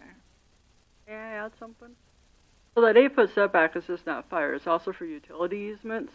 So in planning board, we had asked him to locate utilities or supply us a survey map of where the lot line was in relationship to the foundation, to the slab and the utilities within it, which we have not received. So it's not just fire, it's also utilities. So utility companies have a right to use those side lot lines. So I don't know if what utilities run through there, if they already have an easement in place to maintain their utility, their infrastructure from the front of the lot to the rear of the lot. That I do not know. So that is also why we have an 8-foot side setbacks, and it's also the IBC code to have setbacks for building protection. So the ordinance is not just for fire, it's also for ICC and utility companies. The plat does indicate an 8-foot side utility. So how much space, if you built your carport, how much space would there be in order to get into your backyard? If I went to the edge of the slab, there'd be 11 feet between our homes or whatever. It'd still be 11 feet? Yeah, between that slab to his house, there's 11 feet in between there. And that's all it's going to be there. I mean, he wants to put up I don't know if he will or not, because it's kind of my chain link fence, but he wants to put up a privacy fence. But I don't know if he'll do that or not. It's a new owner that lives beside me now, and he's turning in, well, I'm not going there.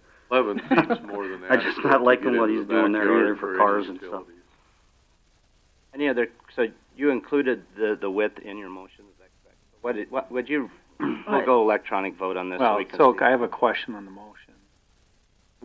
Measured from where? Measured from the eaves? No, because the eaves go out from the sidewall, Right. So then you're going to allow further encroachment by whatever the eaves go up. Or where are you going to measure how far you can go? No, if you measured from the eaves, it would be wider. If you measure from the sidewall, it would be shorter, because I assume Well, that he's going to build out from the sidewall, but are you including the eaves and overhang of the building or just the corner of the building? Can't go past the slab. In your 12-foot. You gotta stay even with the slab. So it's 12 feet to the eve of the building? I assume the eaves come out at least a foot from the sidewall. Mine come out Building to building. 24. Right. So I would want it to the 12-foot max from his existing structure over. Including the eaves on that But you side. still have utilities. yeah. Okay, Yeah. because some people take that as meaning the side, whatever the sidewall of the carport would be. So like the foundation, because we get that all the time where people are like, they'll come in and they want to Right. encroach, but they don't count the eaves. Oh, well, no, the eaves are, So you're saying that it's got his carport has to be. he's got to deduct the width of his eaves when he measures how far out he's Right, going. I mean, you're talking about none of the structure, including the eaves, can be any further than X feet. Mm-hmm. Okay, because I did. Thank you for clearing that, because I did take it the way you said that it. Yeah, no.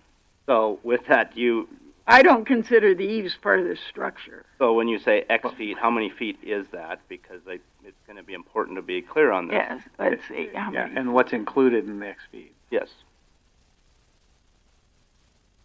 The 12 foot. What's included in the 12 feet? The Where do you- eaves better be inside the 12 feet. So the carport is 12 feet wide, including the eaves. Yes. So is that? Well, I can just come down flush. I won't even put an eave on it, so I can go 12 foot wide. Okay. Is that clear? Or count it.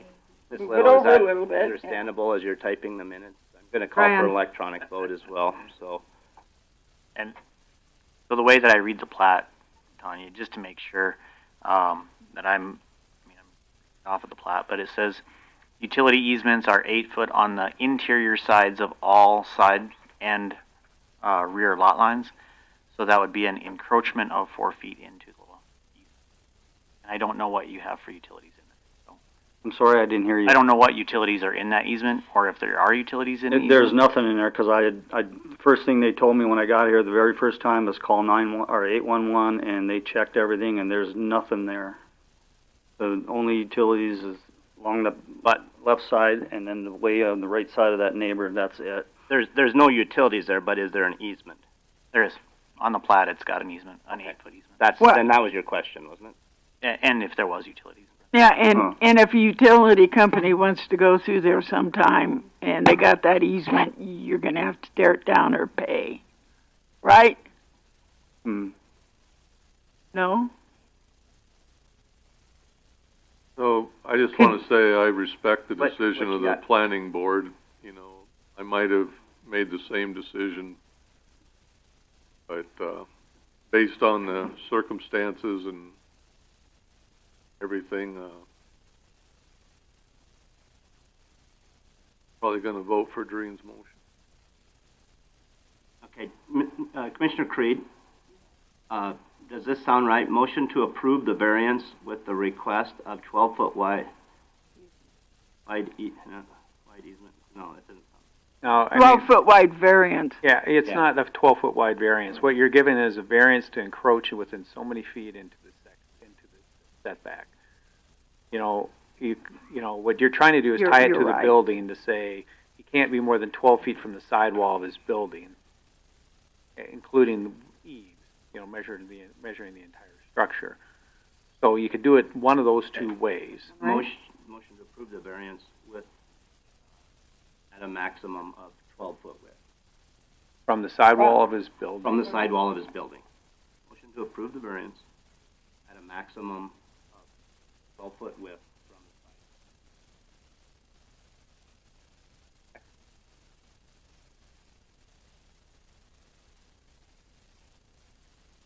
See, I think this Okay. points out why we need to make sure in subdivisions, lots are wider than 75 feet.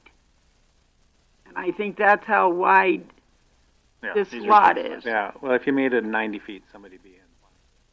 You could Approach for post, some as reason. soon as you get it ready to post, Ms. Little, I'll ask for any more discussion on that motion.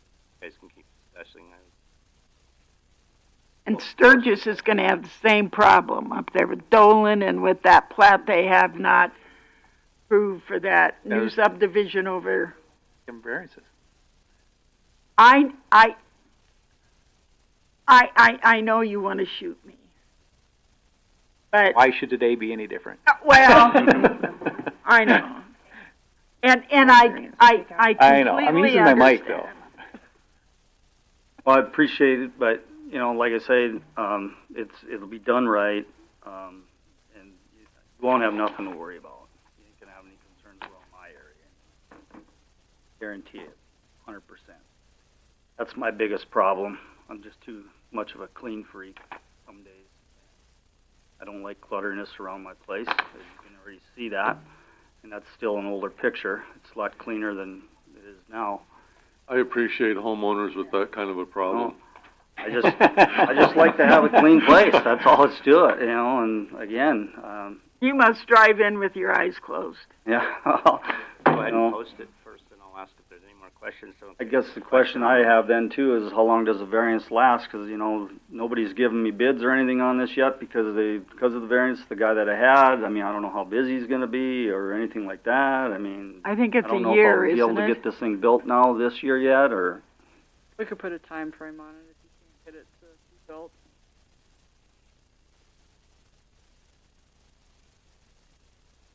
and I'm I sorry wish to the bother house you, but Usually a variance goes, I mean, if it's There- something like this, it'd be the life of the property. I mean, he's not gonna tear down the structure or anything. Yeah, but I Oh. think he's thinking more how long his building permit. Oh, The building permits for 1 year. But the variance is with the property. Yes, variances with the property. Okay, the motion has been posted. If you guys could read that and make sure that that reads right, I'll ask for any more discussion to that motion. So this is a 4-foot encroachment into the side of the property. I wish I had 12 feet.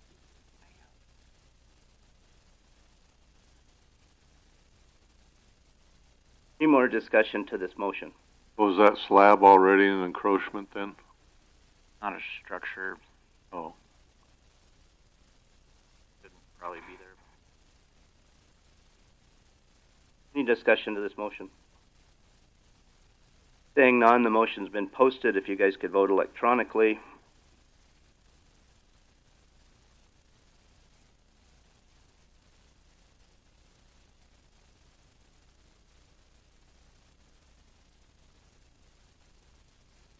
I'll vote yay. I'm not getting it.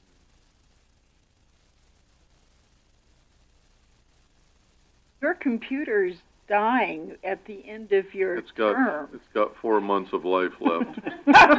Tony has said he's throwing it away. He's gonna shred it.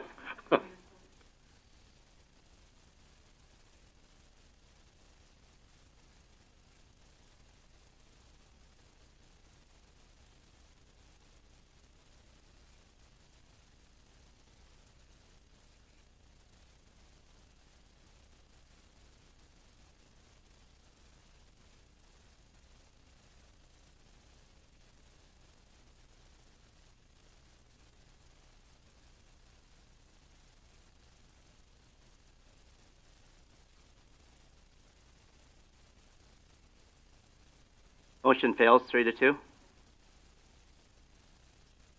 I figured. Old, you get soft. I guess that's it, you know? Thank you, Mr. Teller, for coming in today. I appreciate you going through the process. all right, thanks. We had some really tight schedule with the Northern Hills Drug Court. Yeah.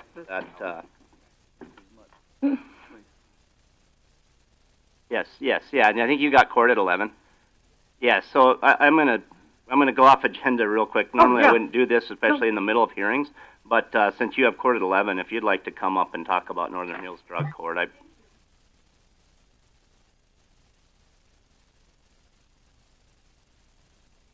Judge Forrell and the judge for the Northern Hills Drug Court. Hold the mic a little closer. And I'm just going to tell everybody sure in the it's public turned we're on. moving to item E2 into the agenda, just to accommodate the judge with her time.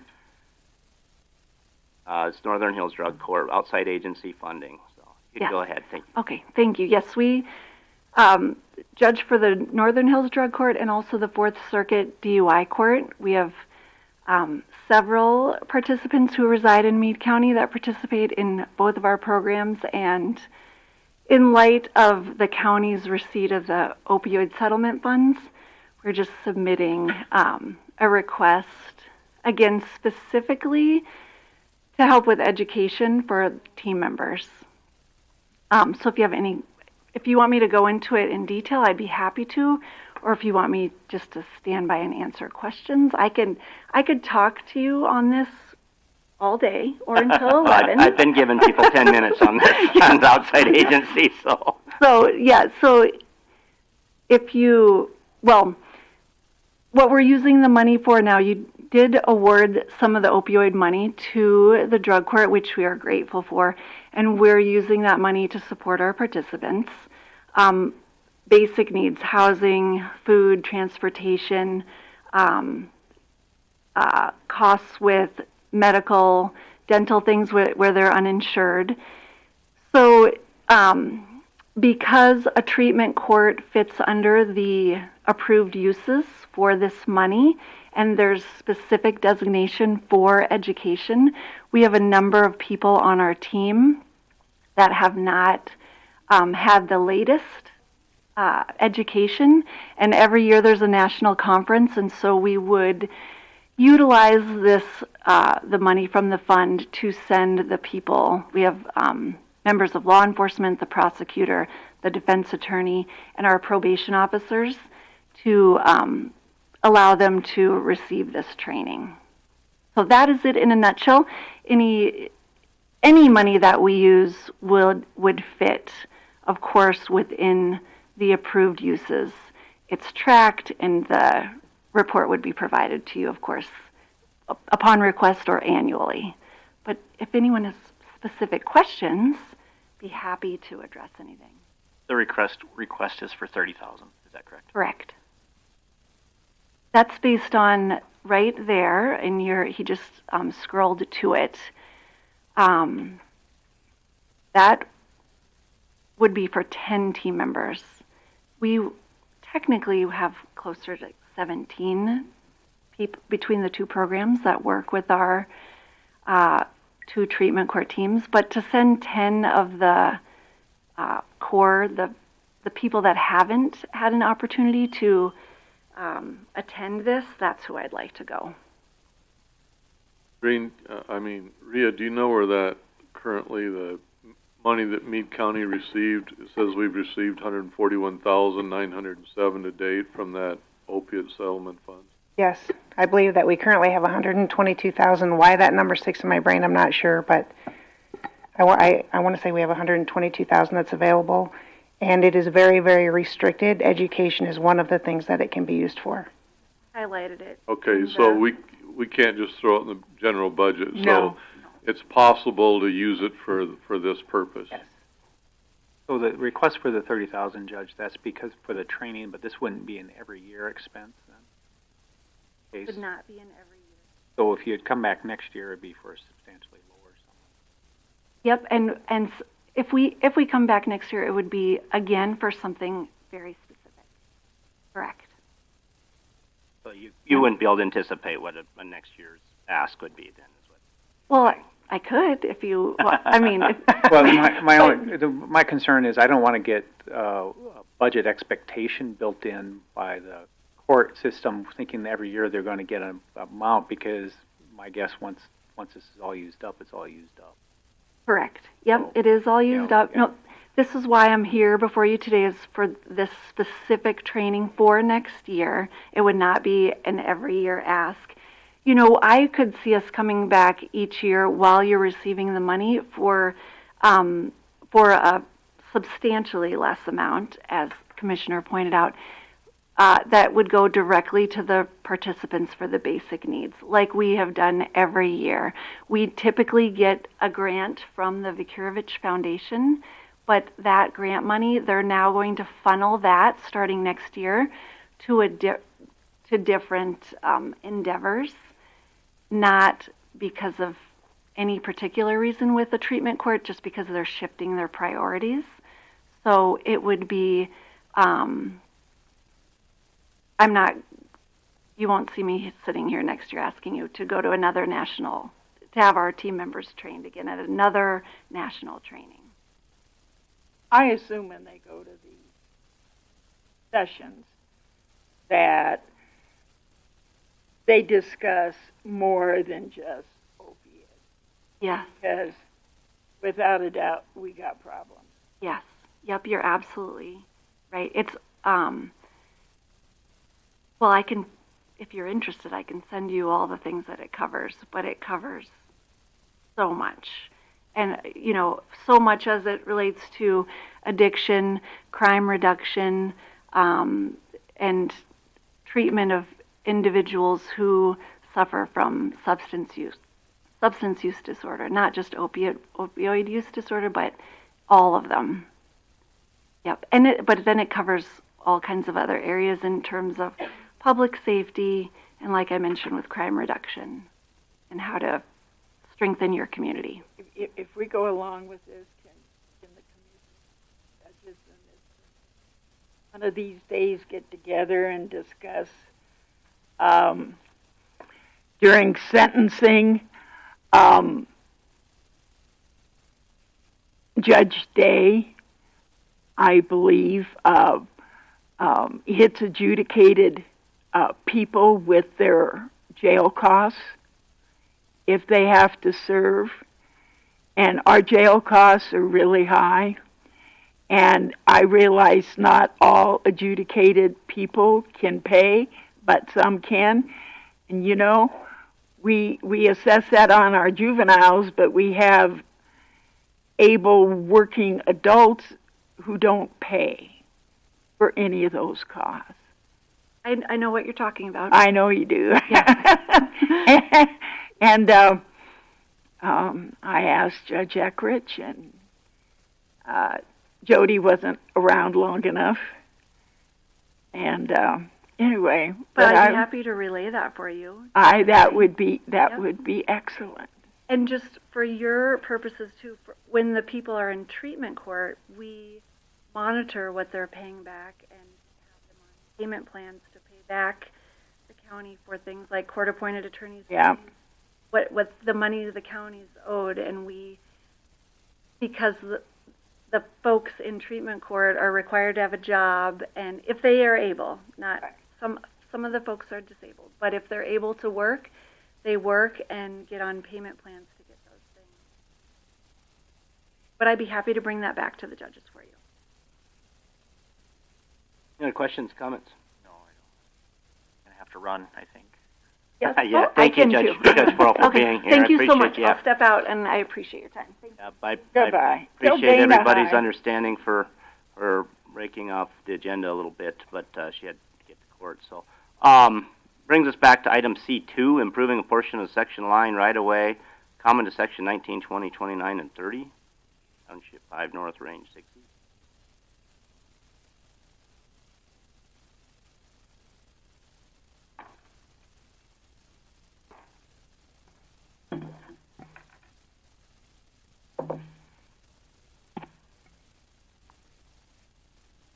Ms. Vig, if you could Tanya Vig. identify yourself again, please. Oh, yep, Tanya Vig, Planning Director. Shannon Vosnick with Baseline Surveying is here with me to go over the section line petition to improve the proposed Lindy Way.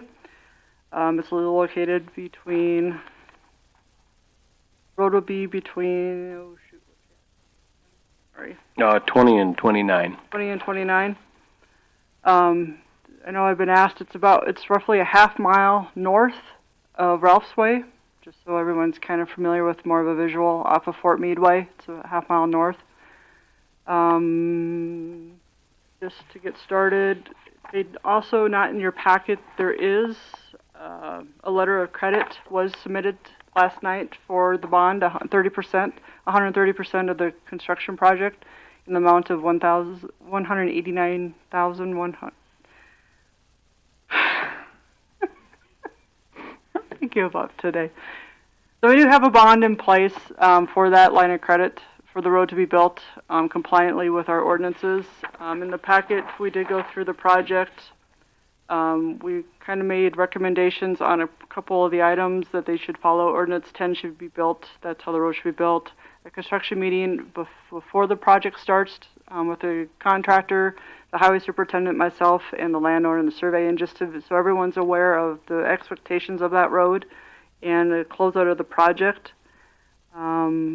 This did go through a form of intent, which is the process to open a section line to become a public road right-of-way. During that meeting, it was discussed, the culverts at that time were 18-inch. I had the engineer relook at them, and a 24-inch culvert has been designed in that under Lindy Road. According to the engineer, that will suffice a 25-year event. Kind of what I have. All construction easements are in place. Permanent easements are in place. Well, they're all signed, will be recorded if this goes through. And that's kind of a nutshell of the project. Is planning recommending a yes vote? It's only recommended according to our process as a form of intent to go through the planning board, which we did. They made their form of intent doesn't give a recommendation. They talked about it. The feedback seemed to be positive with it. I didn't have. Mr. Vosnes, do you have anything to add? No, not really. I think it's going to be a good project, like Tanya said, with the engineered plans in place. And obviously, I think it's going to be. Sounds like Doug Wilson Construction is going to be doing the work, probably starting the end of this month or first part of October. So, I expect it to go pretty smooth and be a good project. So, is there anybody from the public that wishes to speak to this? Anybody from the public wish to speak to this? Opponent or opponent?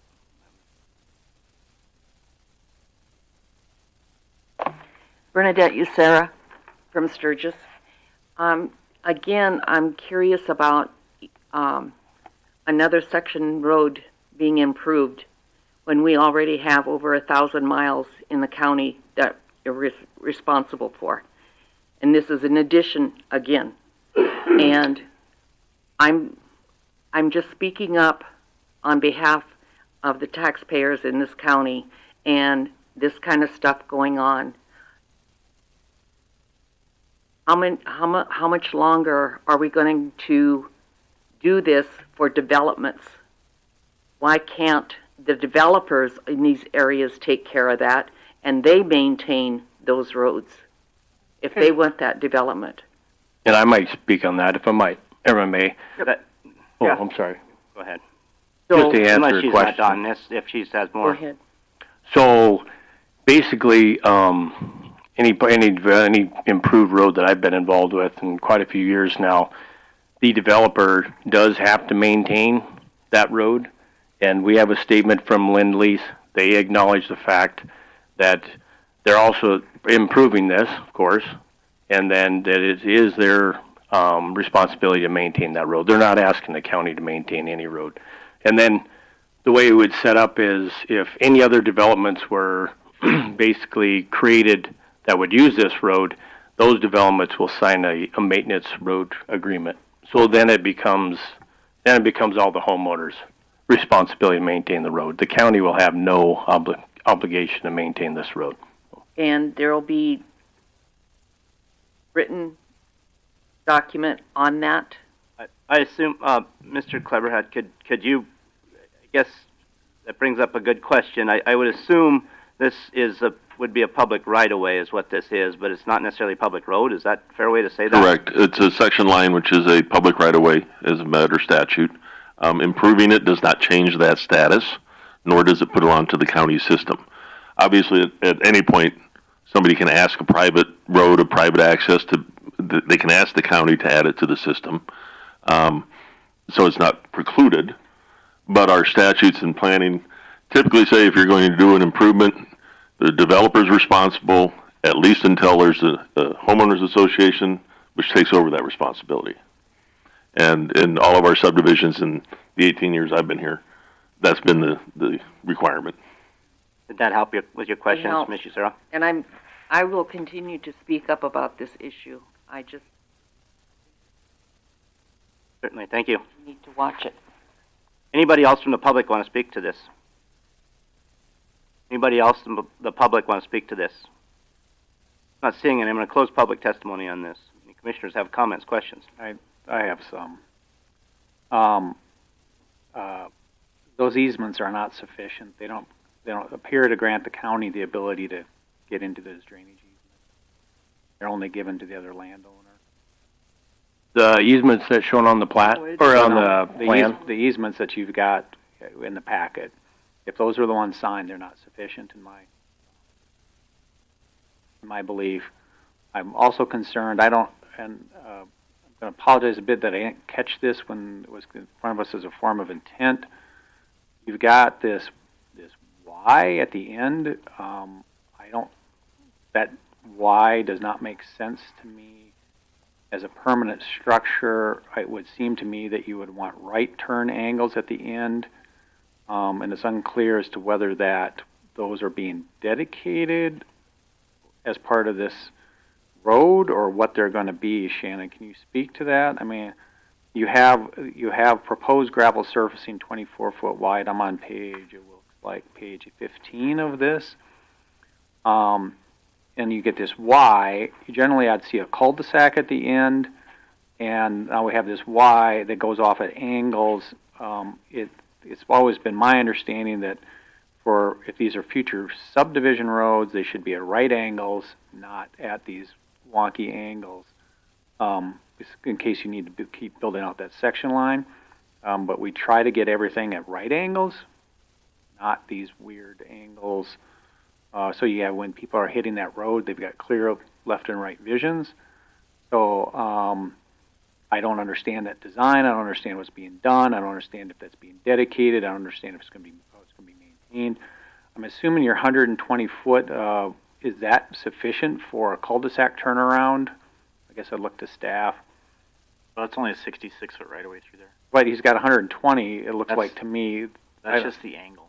Okay, that's angle. Okay, that's a percentage angle. Yeah, okay, so I don't understand that. I don't understand why there's not a turnaround there, even if it's a temporary cul-de-sac, if they want to build out in the future. But generally, at a dead end, we'd want a cul-de-sac.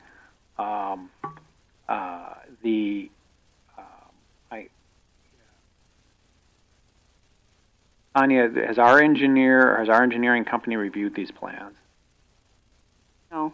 I think we need to, if we're going to do this, we should require that the developer pay our engineer to do an independent review of these plans. We've ran into problems before where engineers that are from the developer, where we have problems with the road not being built, having issues, and we're just simply relying on the engineered plan. This could become a major access point in years go by, or somebody comes along and all of a sudden the road's non-compliant 5 years from now, we find an issue. And I don't want to place it back on future builders that this road has to be done right. So I think that should be done. Frankly, I think going forward, I think that should be anybody opening the section line and building road. We should have a plan in place that our engineer reviews it and that we have inspections done along the way.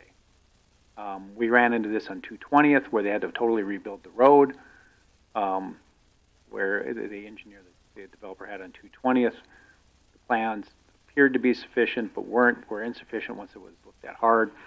And that developer got stuck totally rebuilding that road. I think it's money better spent up front that our engineer review it.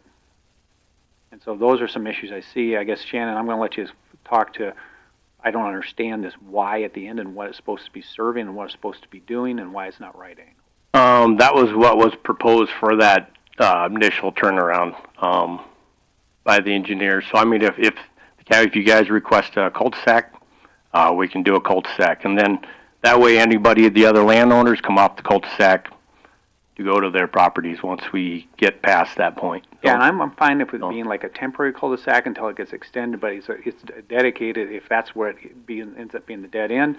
But I could just see somebody now saying, well, I'm just going to develop on this road at this angle, and that's going to be the angle in the future. And then we're going to say, no, you're going to have to tear that road out, and you're going to have to make a right angle, and you're going to have to make sure there's a cul-de-sac turnaround at the end. Yep, and I think the good idea is to have a temporary turnaround or a cul-de-sac, because who knows what the future of that cul-de-sac built to spec.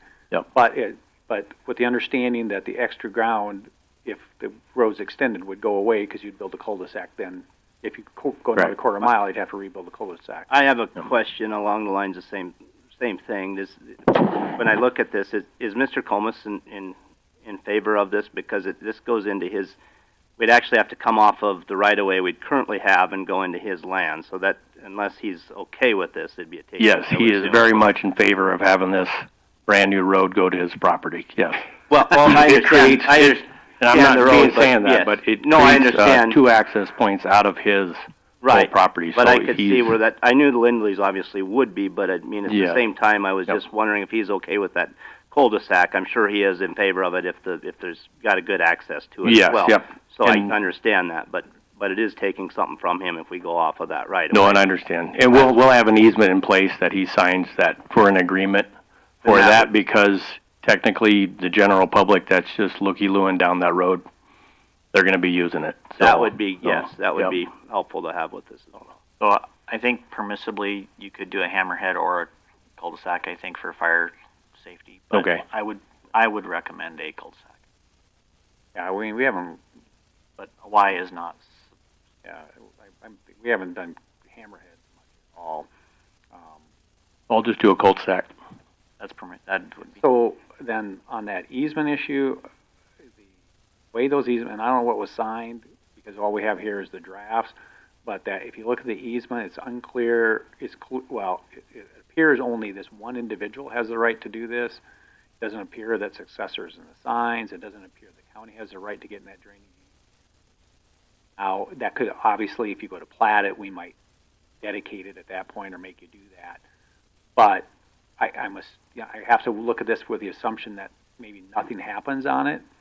And so I think those easements have to be drawn to give the county the power to do that too, because technically this is a county road, even if we're not maintaining it. So it doesn't do us any good not to have rights to get into those drainage areas pursuant to the easement. That makes sense to you, Shannon? Yep, it does. The right-of-way part doesn't quite, because like we've all been arguing about vacating section lines, this is one that we're trying to keep and improve for the public. So county, that includes everybody. So when I look at these easements, it's for the person petitioning you guys to make the improvement within that area, and then after that, it's everybody has the right to use it. Those are but that easement, that's easements outside the section line. No, I understand about the drainage easements. I'll get those. Yep. The construction one, it's the temporary one. I don't think matters. No, I'm not complaining about that because that's permanent. Right, it's those permanent drainage easements.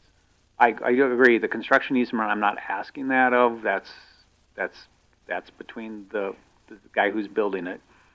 And but if the county ever had to go in there and clean out those drainages because of high water or a flooding event, it doesn't have the power to do it under the easement. Well, I do have another question. Is the request from, and I didn't read all of the verbiage, but is the request from Fort Meade Way, which would be in that other section, whatever section? Because it's not contiguous into that section line. Is that right? Like if I look at this one that's on the board, so Fort Meade, is the request from the section corner down to the other section essentially? I don't know what the request is. It's Is that half mile? from Fort Meade Way. Yes, half-mile project. Where the section line and Fort Meade, they overlap the right-of-ways there. So that's what we're basically coming off of Fort Meade right-of-way. So Is that where you're at? Yeah, just so there's no gap in Oh, gotcha. your Yep. request saying. No, Yep. it intersects with the section line. Yep. Yep. So, Actually, that's where Fort Meade kind of squeezes back into that section line. Right. Yep. But, I mean, technically the section line for this half mile ends at the center line of that section, and then there's a 30-foot piece in that there little piece. that is not Okay. really identified because Right. it's got a gap between right away. Correct. Yep. I just don't want it to get missed, and I don't know how that's written. Oh, so you're talking about getting over that line, making sure that's part of the dedication. Yeah, To tie into part the of road part bed. of the Yep. part of the opening. That's technically would be part of this project. Correct. Yep, it is. To tie right off the road bait. Yep. But just making sure that the verbiage. Okay. No, and I see what you're saying too. Yep. I'm gonna leave that one to you because you're Yep. you're So, signing this okay. one. But So, On that, also going back to that easement, I think it should include the ability to access that easement area over the neighboring land, because I just can't tell. You know, I know that that's a pretty wide easement, but it's a pretty long easement. It's only 16 feet wide, so I'm assuming that only really includes the drainage area. But if you had to get trucks in there to do something, you'd need just some kind of general access off of the county road to get down in there on by the land next to it.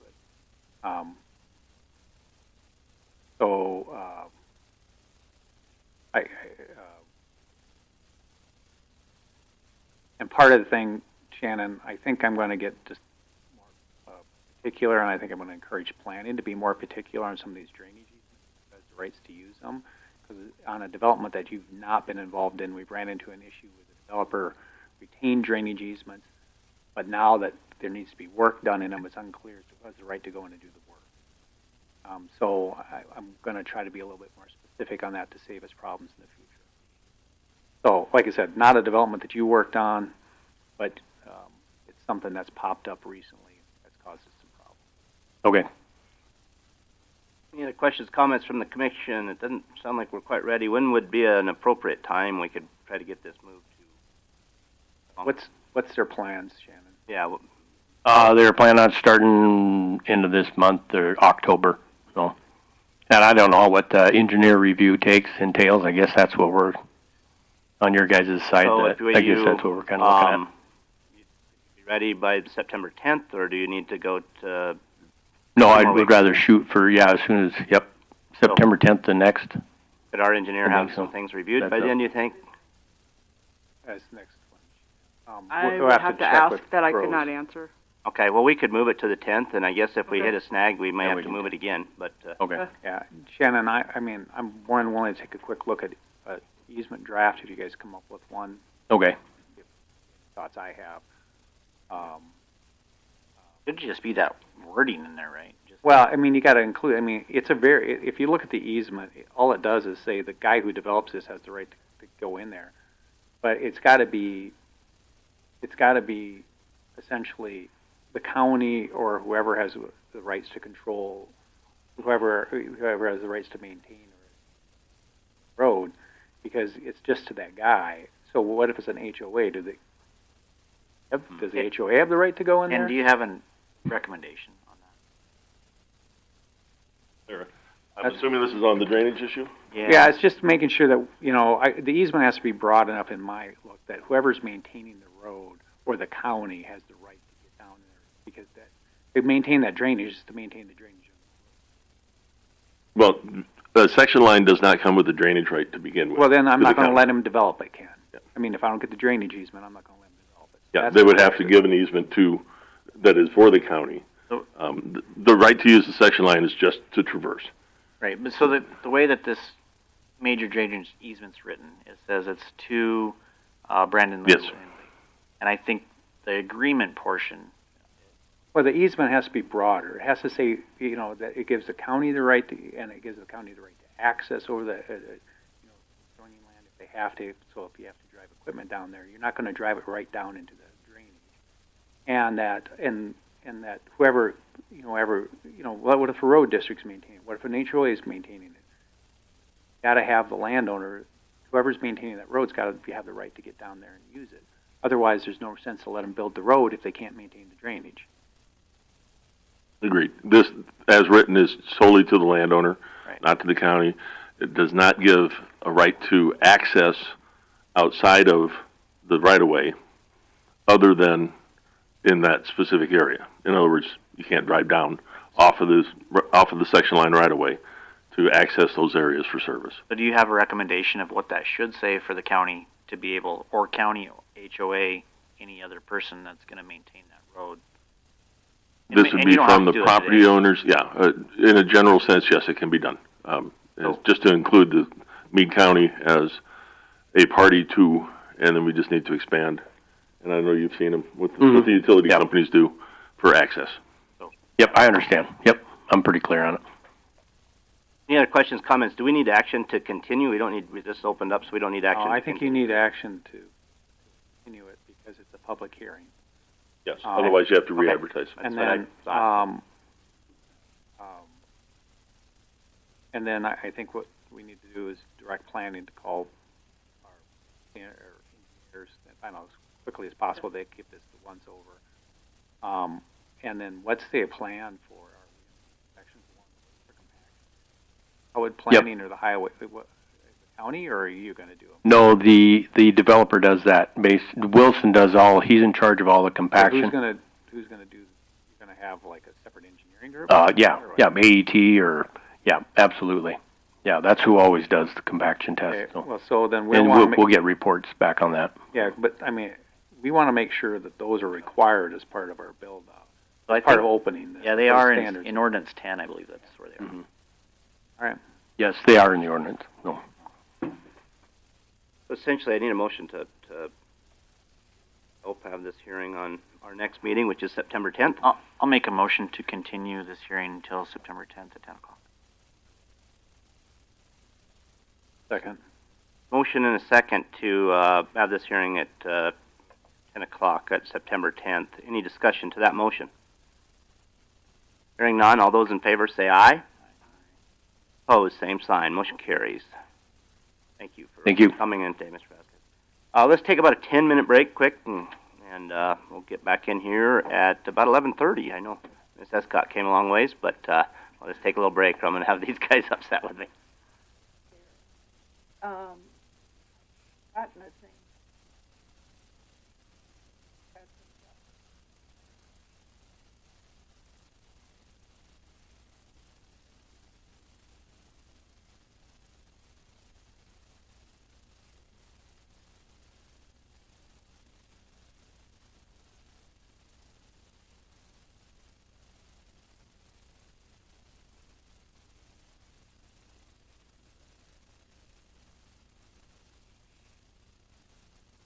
No, I got it.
Call the meeting back to order.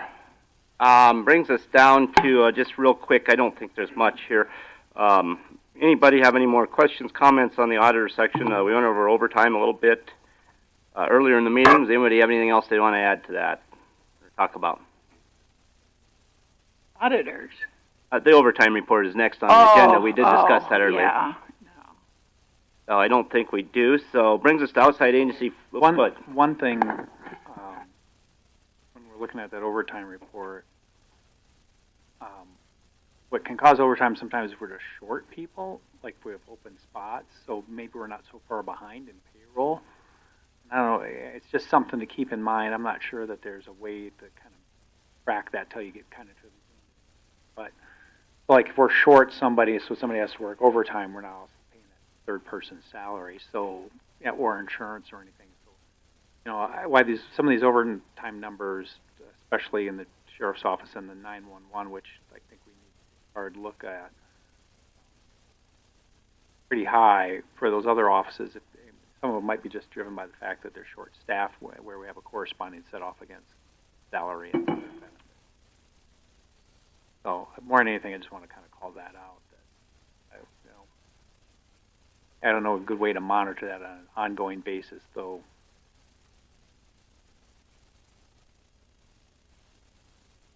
Anybody else have anything to add to that report? It's a big number. Maybe the best way to do it is, I don't know if I don't know. Maybe we can call out people that have open positions. Not try to run it down. But just a thought. So, there you go. Thank you. Anything else? All right, let's move down to outside agency funding, which is E. We already heard from Judge Forel. We have next on our agenda then is the Faith Ambulance is here today to talk to us. Faith and Anning Ambulance, Miss Escott. I've been giving people on this outside agency funding 10 minutes to present their stuff to us. And same with you. I appreciate you being here. It came a long ways. So.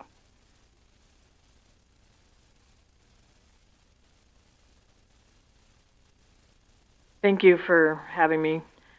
I'm just here to ask for some financial support from Meade County. I sent in a letter.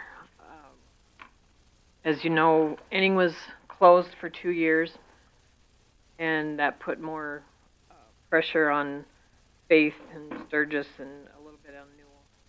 Anyway, we have absorbed Anning as a substation. Working well, but as you know, everything has gone up and it's expensive, and I was just like to see if we could get some financing. We do get some money from Ziebach County and Perkins County.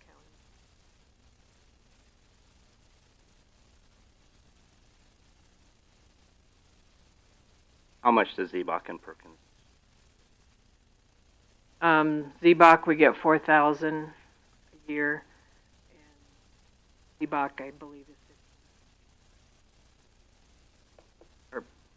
You said yes. Ziebach is 4,000. Yes. Okay. Excuse me. Anything to add from the commission? Yeah, it's ambulance service. Obviously, it covers a big area. So, over a large area. This would be more of a question for Rhea. Will those opioid settlements be eligible for assistance for ambulance services? I don't believe so, but Ken, you could probably answer that. You've done a little more research into what all is eligible money can be used for. I was having trouble hearing you, as you know, So sometimes you lean back. Yeah, that's all right. All part of my ploy. Yes. So I heard opioid money, Yeah. and is it eligible, but I didn't hear is what eligible. Or would it be, are those settlement funds eligible for supporting ambulance services? I did not see that specifically.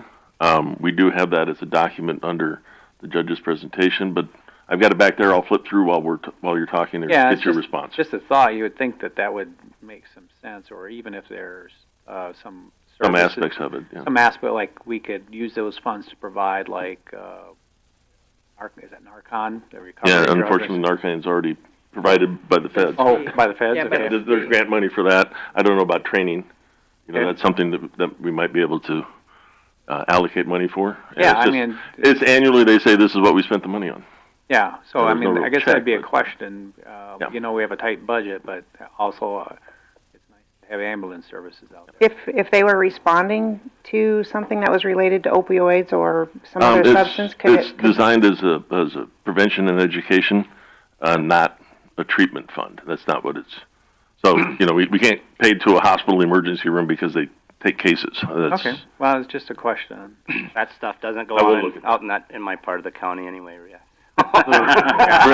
Chris, I was curious. Do you have an amount? I didn't see the specific amount that you're requesting. I'm asking for 5,000. 5,000. My question is, how much do Faith residents pay for their ambulance service? It's funded by the city, and then, you know, if we transport a resident or anyone, it either gets the bill gets submitted to their insurance if they have insurance, Medicaid or Medicare. Okay. And we have a lot of Medicaid patients, and we all know that Right now, does Faith have a mill levy? Faith doesn't, do they? You know, I guess I'll be the bad person here. This came up a few years ago. Most all of the county, Sturgis residents all pay a mill levy for ambulance. Piedmont residents pay, we have how many different ambulance?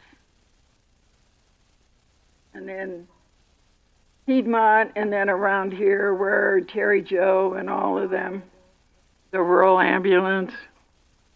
Have you thought about having an election to have a surcharge? So, like, to form a ambulance district.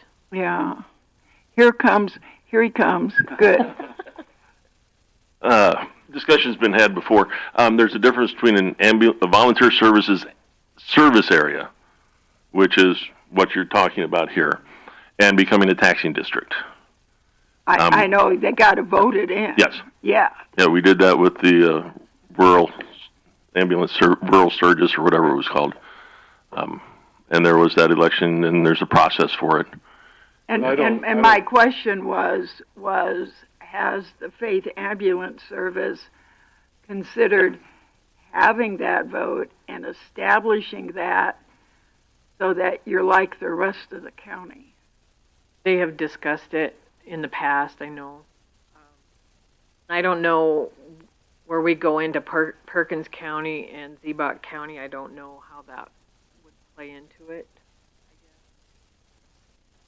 You'd have to have elections under their counties as well for those sections. And again, there's a difference between the taxing district and the service area. That becomes problematic at times. Down around Piedmont, it's become very problematic. Yeah, I know they've talked about like forming a ambulance district, and it didn't set very well. No one likes it. I mean, you know. So my question is, so the rural Meade, the people out like in the Ending area and the rural Faith area, are they paying like an ambulance tax or anything? Ranchers just donate. They ask for donations. I don't know, some of them probably kick in pretty good. Some probably don't pay much. Most of them kick in to help, like with the Ending ambulance in the area that they serve, but there's no tax. Didn't our Key City giving gals, we gave to the Ending one, didn't we? Yeah. Yeah, 10,000 or 11,000. Is that how much it ended up? And they used that very well. Yes, they used that 'cause they're under us, but anything like their big equipment, they still purchase that.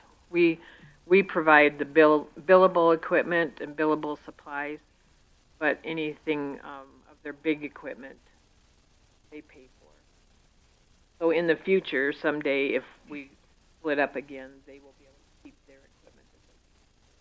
The City of Faith, they fund a lot of their city expenses through their utility, electric utility, or utility, is that correct? I can't answer, I guess, where the actual funds come Oh, that's what I've heard. Everything is through their enterprise fund. Yeah.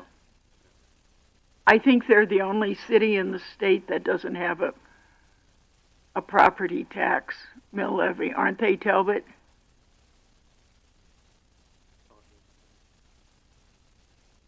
Piedmont doesn't either? They do? Have they always?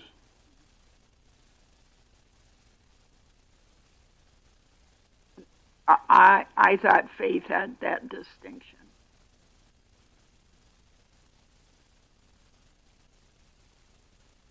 Yes and no. I don't really know where to go on this one. Because so I know that if the service isn't there, somebody needs the service, right? I mean, that's just how this works. And currently you're covering a tremendous area. Not just in our county, but the surrounding counties. And I know that, like, when Sturgis Ambulance said that they weren't going to cover the area close to town, the conversation whether Enning would grab some or whether Sturgis would still grab some was really a topic. They did do a taxing district to pay for that, and I think, honestly, I think that's how we should start looking at these things, because this is a cost to the county, well, to everybody really, but if the services provided for that area should be paid by that area, I think. I'm not opposed to the money. Of course, that shakes out with all of our other funds requests, but I think having the folks up there look into an ambulance district would be beneficial to the county and the people in that area, to make sure that they do have continued services. I mean, that's and I guess, this is obviously a little personal to me as well, because we've had the NA ambulance come to our place, so there's that argument is valid, but with that said, there's got to be something to do in the meantime. Right. Because it's going to take some time. So. Yeah, I'm not saying. And I understand. No, I'm not just calling you out. I'm just saying something along those lines, that we may have to look at what to do in the meantime, at least to help get some fundings. I mean, I know New Underwood's fire district and they're taxed comes up, and obviously Rapid City, the ambulance would probably be taxed, that district down below on that map. So we're not reinventing the wheel if they have to go into other counties, but nonetheless, this is an area that a lot of money, especially our outside agency money, isn't going out into what I call the county, and this is something that we could support. And especially if there's some opioid funds, or not opioid, that's the wrong word, but what Ken's looking into right now, there's something available through those funds, it might be something. Our problem, statewide, we have an ambulance problem. And I believe it also needs to be addressed by the state legislature. Because, if you drive across the state of South Dakota and you happen to need an ambulance, you might be out of luck. And there needs to be some way to solve this problem, because kind of like when we had all the issues of going out east and Sturgis backtracking, I would assume you at least I'm going to make an assumption, at least 25% of the people you go to assist probably don't live in your coverage area. They might be traveling through, they're coming from Lemon, they're coming from Sturgis. You never know. They don't ask before you stop and say, what your driver's license say. Treat 'em. You treat them.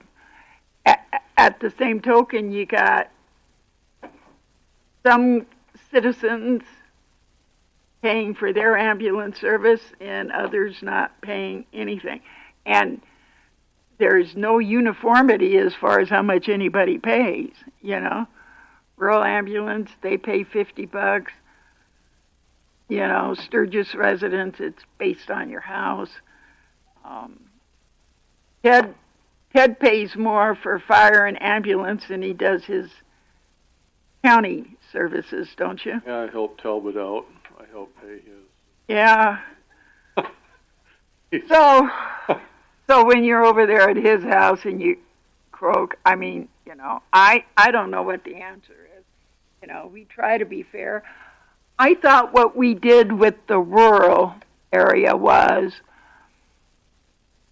I thought we paid like $5,000 and told them to go get an election and we weren't going to pay it again.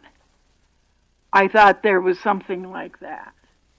Does anybody remember? I think we helped pay for the election. Well, we have to pay for the election. That's a given, I think. I don't know that we have to. Okay, well, we paid for that too. But I thought we gave them some operating expenses until they got their election. Yeah, I think we And then they went out and they sold the concept. I think we helped keep services there during that whole cycle. I don't think that they lost services. Wrong. No, but I think we told them it was a one-time off.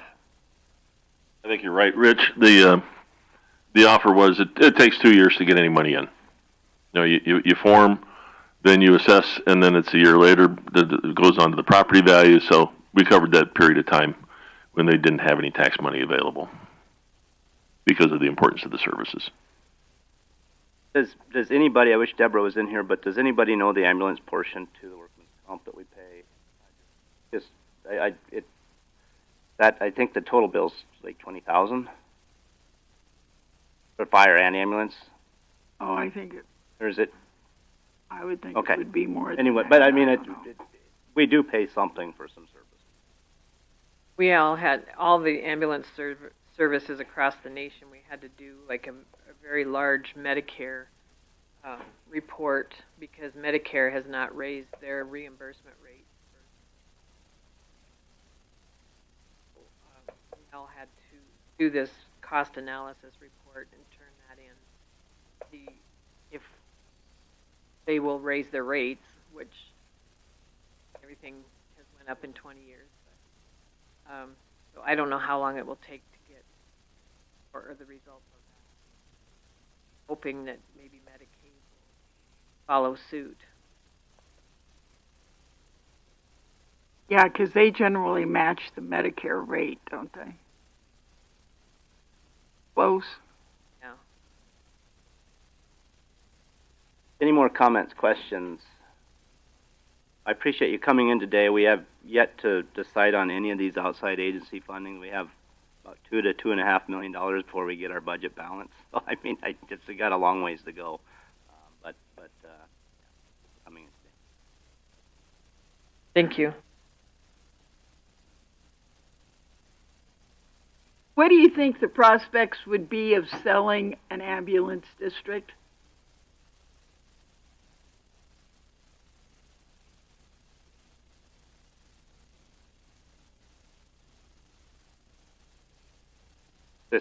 This big of an area would be tough. It would be my guess. Maybe you could get it down, shrink it down. But before they were looking at, if I recall, that Wall was involved to come up into some of that area. I think Sturgis was going to come out further. Yeah,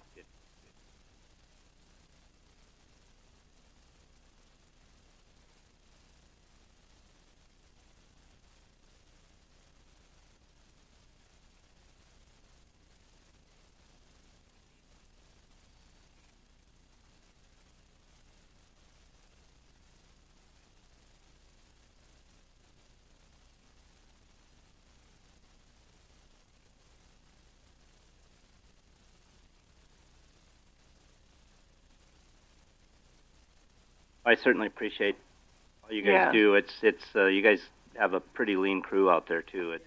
You guys are almost all taken. My dad was on an EMT in Wall when I grew up, and he know the hours you guys put in, but you guys don't have very many people to cover all this, and I appreciate it.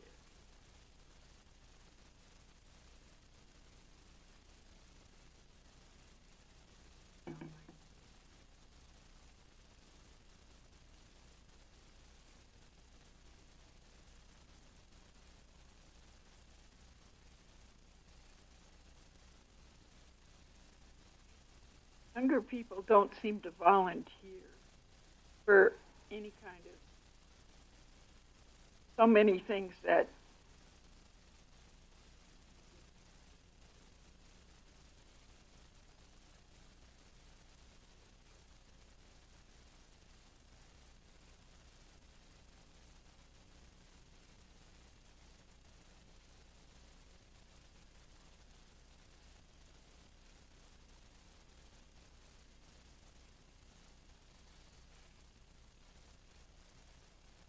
Thank you, Ms. Escott, for your time today.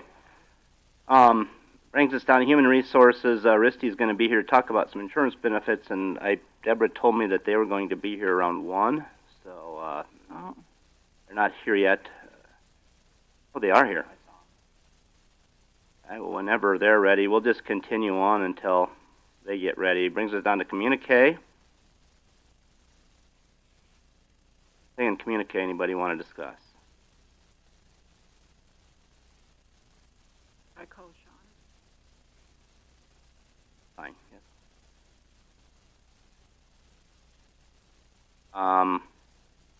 Going down to the consent calendar.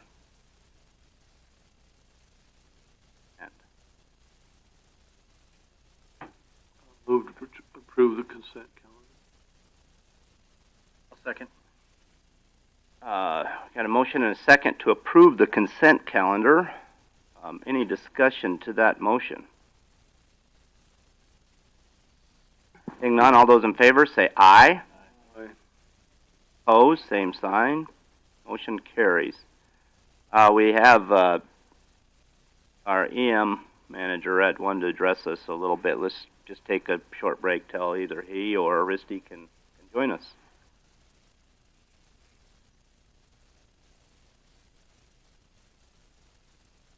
Hey, can you run up right now?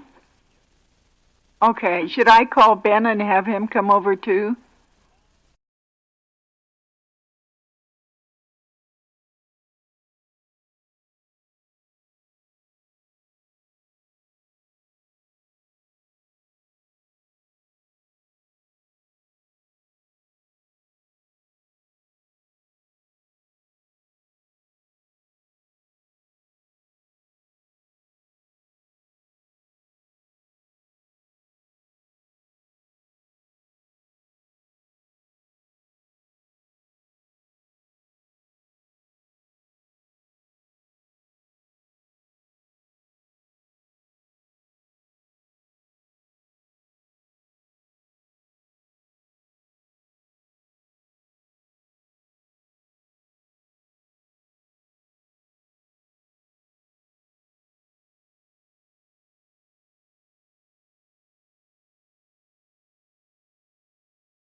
Ron, and so I said, well, we're all here. Come talk to all of us. Yep. There was a little bit of Identify yourself, Oh, please. Sean Henderson, Meade County Emergency Manager and Veteran Services Officer. How you doing, Commissioners? Good. Ben and I have been emailing a little bit back and forth yesterday and today, and it started with one of the residents near Blackhawk reported one of the warning sirens hasn't been warning, like every Sunday, or is it Saturday or Sunday? Saturday. Saturdays at noon. Right, is at noon, yeah.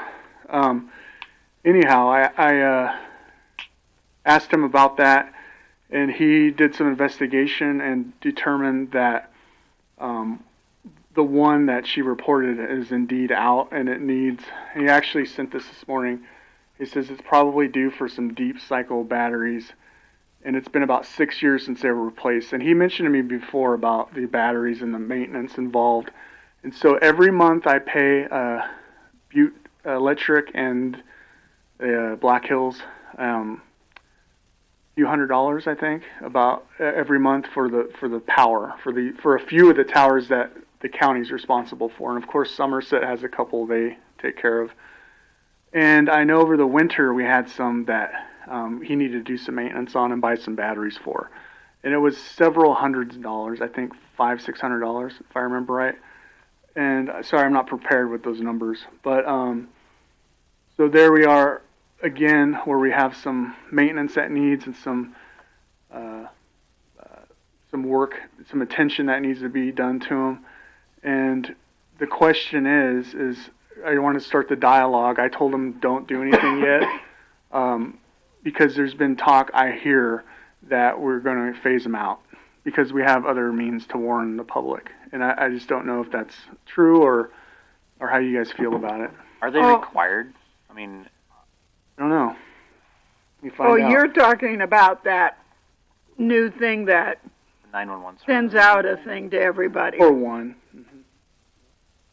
And then the national weather, they blast us with notifications if we need to. It's the same technology essentially, but they have the means to tell us. And then the community is pretty good, I believe, about paying attention to storms, like we've had a few the past couple weeks.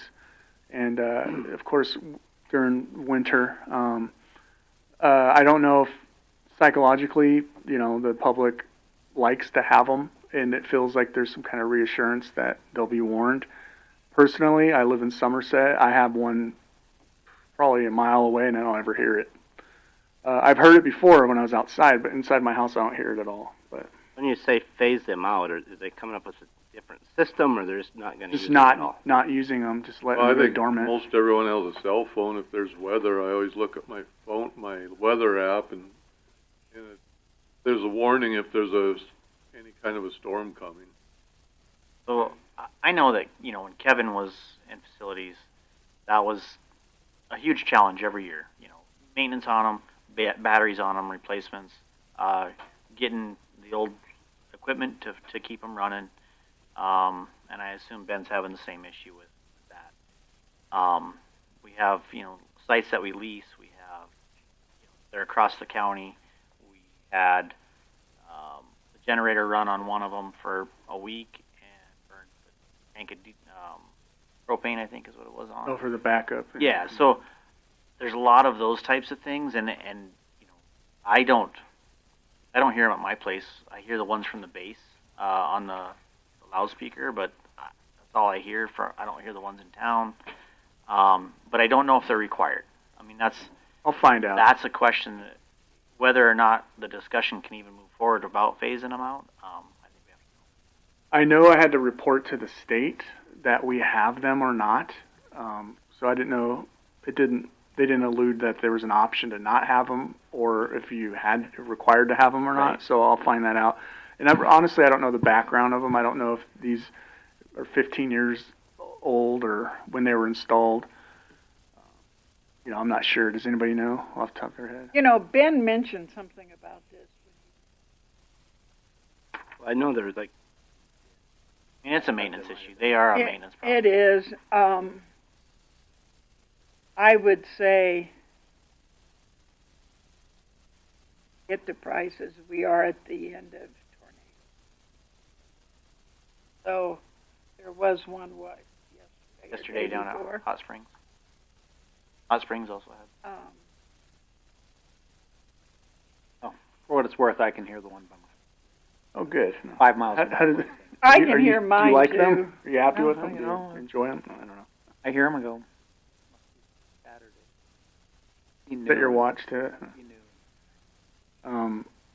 You know, I don't really take the weather serious until I hear the siren.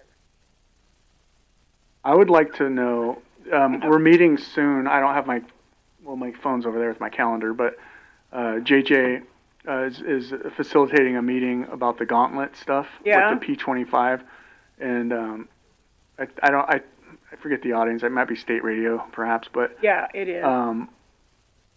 I wonder if they can be repurposed, put some kind of antennas on them or something. I don't know, because they already have towers, so I don't know. I don't know if that's an option or not. I was going to ask, That might be a possibility. because if they have power, it's like Yeah. be probably more effective and more beneficial to run backup generators and change batteries out for communication for the Piedmont Valley or the Gauntlet or whatever, I-90. Yeah, I'm curious to know if we don't maintain them, what happens if we let them go dormant? What happens? I'll find out. If we're required to have them. I just really wanted you guys to, to start this dialogue, and that's great, before we threw a bunch of money at it again, because it looks like that's going to have to happen with these, the batteries being 6 years old. And, just batteries are, if you don't use them, they kind of lose their life, for the most part, from my knowledge.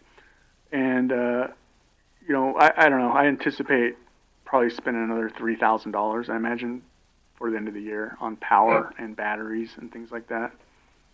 So, and that's probably that power conservative. is really expensive. It is. I want to say I spent about $200 on Butte County, around there. Over the winter, when we didn't run them every weekend, it was a little bit less, obviously. But and then it's about $100, so it's about $300 a month on power alone. For each one? For the ones that we're responsible for, which I believe is 4. There's 2. Feather Lane is one of them, and there's a couple other ones. I think the Signal, what's that hill here? What do we call it? Sly Hill. Sly Hill, that's the one. Yeah, Sly Hill. There's a couple other ones. But also up there on Sly Hill is our radio tower. I don't think they're related.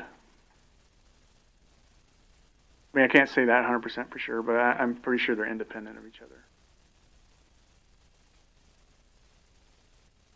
But I'll find out about if they're required, and then I guess we can continue this dialogue maybe. Yeah. Yeah, look, get some more information. Yeah. Appreciate it. Yeah, you bet. I just don't want old news to, come Good bad deal. news. Thanks Okay. for running right up when Drain called. Yeah. Yeah. I have to. I have a break. I have a little break in there. I got to take advantage of it. Goodbye. Guess we'll just wait till Risty's ready. She said before Sean got here, she said they'd be ready in 15 minutes. Soon.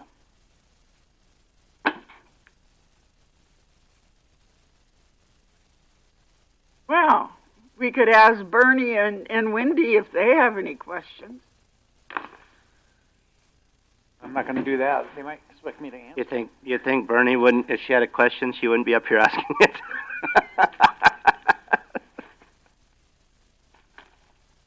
That's fine. We appreciate it. Thank you, Bernie. though. Oh.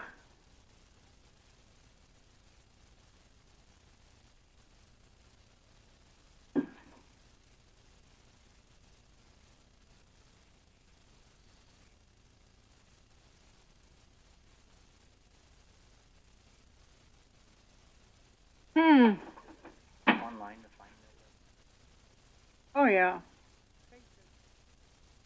Right, but Go to the Department of Revenue. You can get them all.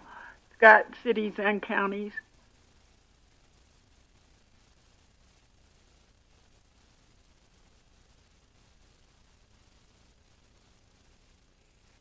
Oh.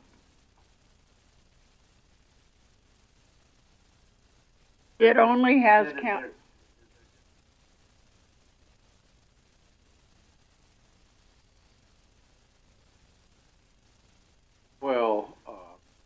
Somerset contracts with Rapid City. Yeah, Sturgis and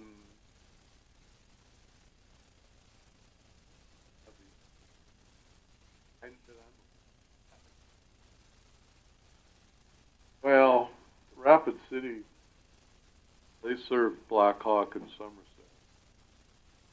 I don't think they levy. I think so. It comes under their ambulance fire. They tie the two together. Somerset gets a levy on that? Blackhawk.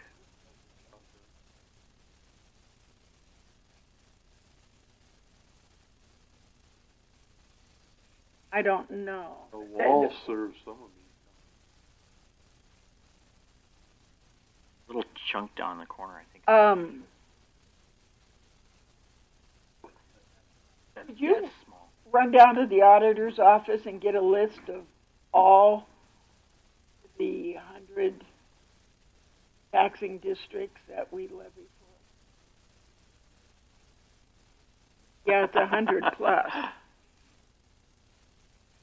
That's an easy task, Chris. Come on. Well, it's actually.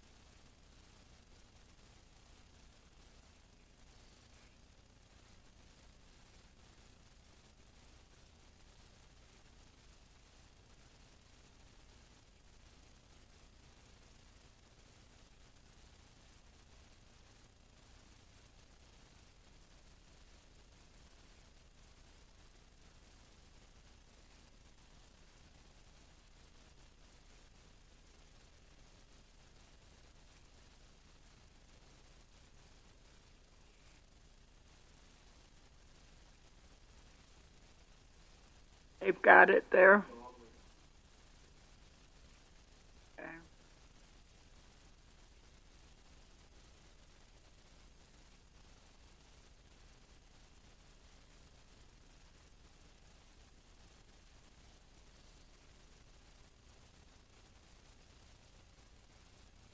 And that's under auditors?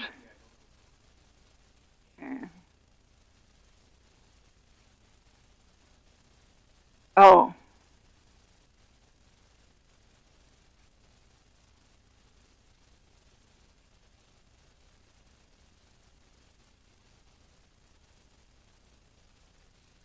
I didn't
We all say that. Did you want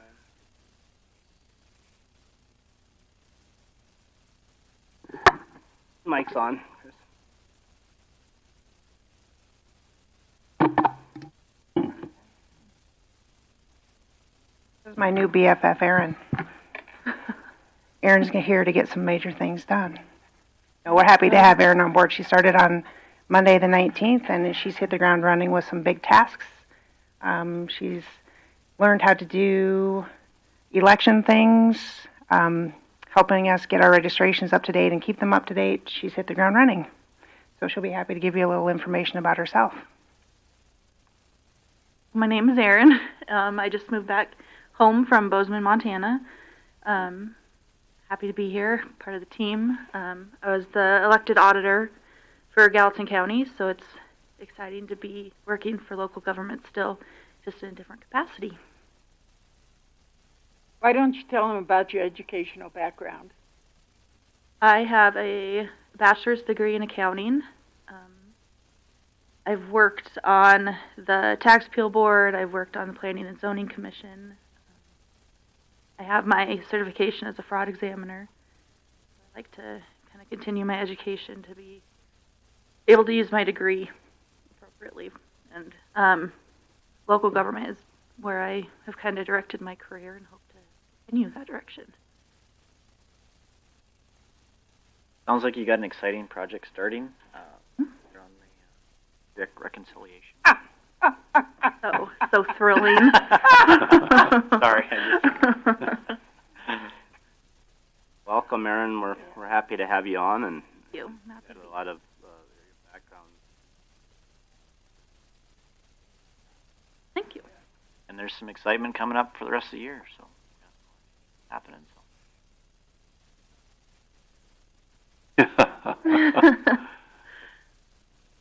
Yeah, up in Montana, everybody gets mailed a ballot, don't they? Well, at least not my everyone. kids. Yep. So you have to do the absentee ballot still. Similar to here. What I mean is, yeah, comes to the house. I would be lobbied as to why. Well, I knew it was there. I told them they were wrong. Possibly. I know Gallatin County is quite a bit bigger than Meade County, but Yeah.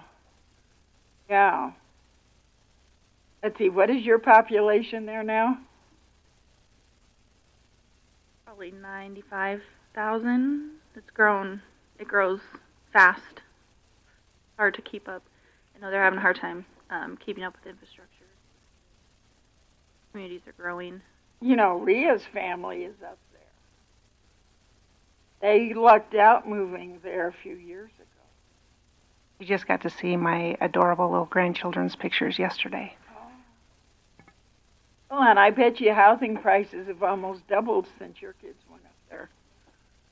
Oh, my God. Okay, well, thank you. Now you can, if you want to stay and listen for our insurance, you can. Thanks, Ria, for doing that. Yes. Bring. Thanks for coming, Aaron. Well, here it is. The moment you've been waiting for. Oh, could hardly wait. It's all good news.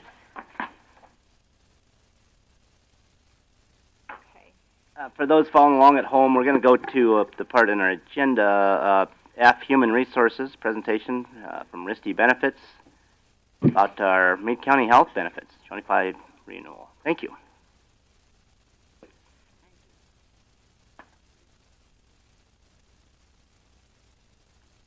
I thought you were retiring.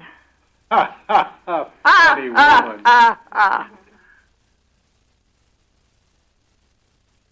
Well, that's what you said once before. You know, everybody says, when are you going to retire? And I'm going to retire and do what? For the county commission. Yeah, I thought you were going to go down there to Georgia. That's what you were saying when you were having that cocktail out there at the patio. That's where Julie is right now. She flew out Saturday. So. Deborah Bransford, Meade County Human Resource Director, and we have our...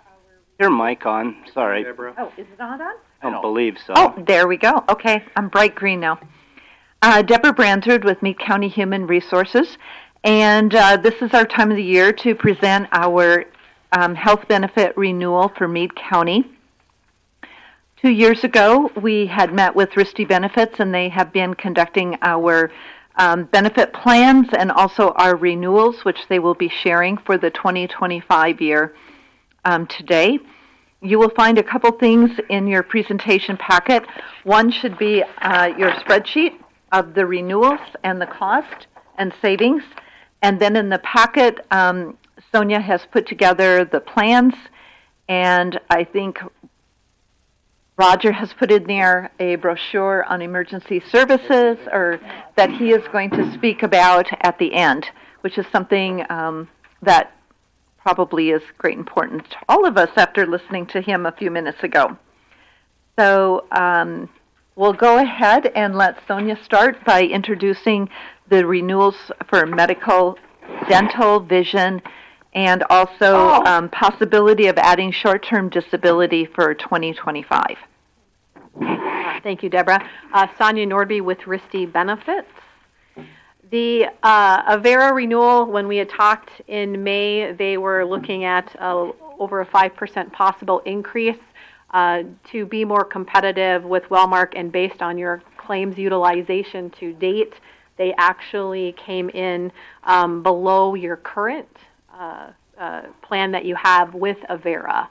And so I do have that comparison in there that does coincide with Deborah's numbers on the sheet in regards to the premiums and the savings over the current, about a 4% reduction.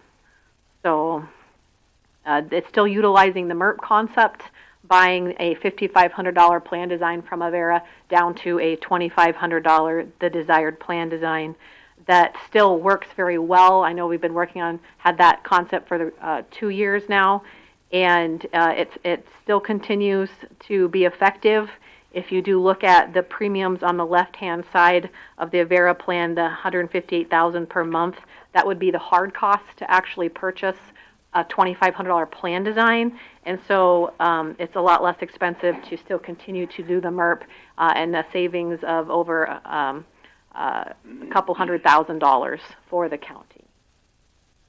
So that's the Avera renewal. I know there's been some people that would prefer to look at Wellmark with their network, and we're very excited to bring Wellmark proposal to you and what they're able to provide, and that is in your packet as well. It's obviously the blue one that says Wellmark Blue Cross Blue Shield on it, and there is a savings of, I can read that, 26,000. 26,000 over your current Avera plan, and so with that we are able to provide the same plan design, the same $2,500 plan design. There is a little bit of deviation in the drug tiers, so on specialty medications, so there will be some deviation in the plan design when moving to Wellmark, but it will allow employees that want to go East River and utilize the Sanford facility to do that, and there are some private practices around here that I understand aren't contracted with Avera, and that would allow them to be able to utilize them on an in-network basis as well. Any questions on that? You know, I'm glancing real quick at the prescriptions. Mm-hmm. I noticed that Avera has got 6 tiers. Yes, that was effective just last year. 2024. I have no idea anything I get at one tier or anything like that. But Blue Cross Blue Shield is higher on their prescription. Do you have any idea from our usage, way back when Jerry used to say that prescriptions usage was costing more than the medical end? I mean, we were paying out more on scripts. Do you know what that breakout is now? I'm just thinking that might have some bearing with our enrollees. I have no idea if they're using more on medical than they are on prescription or whatever. We do not have that breakdown, Doreen. I will tell you that I've been in the business for a few years. And when I first got in, medication prescriptions were only about 3% of the total cost. Now they're about 40 to 45%. So they're not exceeding, but they're getting up there to what the cost of the medication. With your MERP buy down, though, the way we're doing it here, that should not affect anything as far as how the plans are paid from what you're currently doing. Oh, okay, on those tier things Because it we're, won't. we're in a MERP, we're not self-insured, Doreen, so we're good. No, well, what I'm getting to is, for instance, on a tier 2, I have no idea what a tier 2 thing is, but on Avera it costs $7 for a copay, and on Blue Cross Blue Shield it pays $35. Or, yeah, it costs you $35. And I'm just saying, they may have broader I categories. wonder how many employees are having to buy a monthly tier 2 drug. And would it save them to stay on Avera versus, and don't do know all that, the insurance companies have the same drugs in tiers? No. Okay. So Vera could have more breakdowns of tiers with lesser. I'm making this up. With fewer drugs in those to tiers. them, where the Wellmark maybe has a larger segment. All carriers contract with different pharmacies and have different Mhm. contracts, and Yeah. so medications will fall in different tiers depending on which carrier you're with. So apples to apples is impossible. Okay. To determine. So. The companies that manage the prescriptions, they're called PBMs or pharmacies. Mm-hmm. There's multiple ones across the country, and carriers contract with different ones. One of the nice things, and Sonia, I'm sorry, the plan on the left side can be an invented plan. Purchase plan, the one on the right side, is the one you actually buy. So if prescriptions are an issue, we can insert the Avera prescription on the buy-down plan, on the left, to match what your current one is. But with specific, not exactly. Not exactly, but. Yeah, so if it becomes a concern, tier 1, 2, and 3 on Wellmark to the buy-down plan, we can adjust just those 3 tiers to align with Avera, but when it comes to, we can't mask the 6 tiers and the specialty medication. So, but the first 3 tiers. And the reason is because of the PBM, Pharmaceutical Benefit. So there are some things we can do and some things that we can't. I'm just lucky I don't have to worry about it, but I know we have some people. Do you Gary, want to you talk say about we savings did, that but you feel? Yeah. Okay. Gary hasn't always been right. So just a couple of, unless there are any other questions on that, I'm going to talk about the MERP buy down. So this year there was only $40,000 spent in claims. You guys are running at 9%, which is really, really good. Most MERPs run an average of 18 to 25. And so you were able to have a significant, based on this year, you're running at about $304,000 in unspent funds that you would have spent if you would have bought the plan directly without using the MERP concept. Okay, and that's based on this year. So granted, your renewals came in a little bit lower, but I wanted to talk about the savings with the Wellmark plan that you'll have utilizing the MERP. The hard cost to buy a $2,500 plan with Wellmark is going to be, it's on the left-hand side, annually 1.8, just to round, to purchase that outright. With your with the MERP concept, we're buying the $5,500 plan from Wellmark for 1.5, rounding that. And so based on your utilization, I ran what it would cost in claims buy down at a 20%. You would spend the hard cost of the $5,500 plan, the 1.5, plus around $116,000 if you ran at a 20% claims utilization. And so that leaves you at 1.6. And so it's about $200,000 in unspent funds or savings that you're still going to have moving to Wellmark and still utilizing the MERP concept.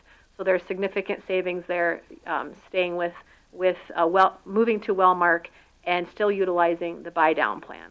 So does that make sense? I think the one thing we need to note, the Avera plan continues with the $20 copay, and the Wellmark has the $25 copay. Oh, yep. We want to note that one as well. Thank you. I didn't get that highlighted. Yeah, but the emergency room visits way better. Yes. Yes. Yes. Mm-hmm. So some of the key differences. Or the specialist. And then, And the drugs. well, and you probably, like you said, you have access to more medical providers under Wellmark. Across the state. Well, yeah, because the problem we have is, Sanford and Avera are the two big systems, and obviously Sanford's not Either one of them.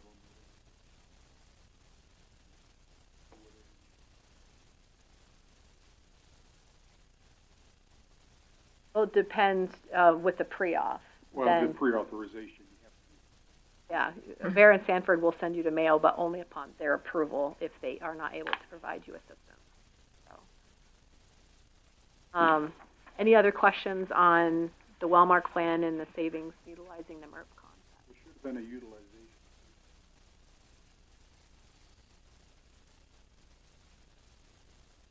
Oh, from the group on the resources. left-hand side. I didn't have it. I didn't either. Hopefully they're dead, because I'm the one that So Wellmark really came up to bat and has a lot of significant value adds over one. Avera. So This on your left-hand side. Well, Mark must have missed us.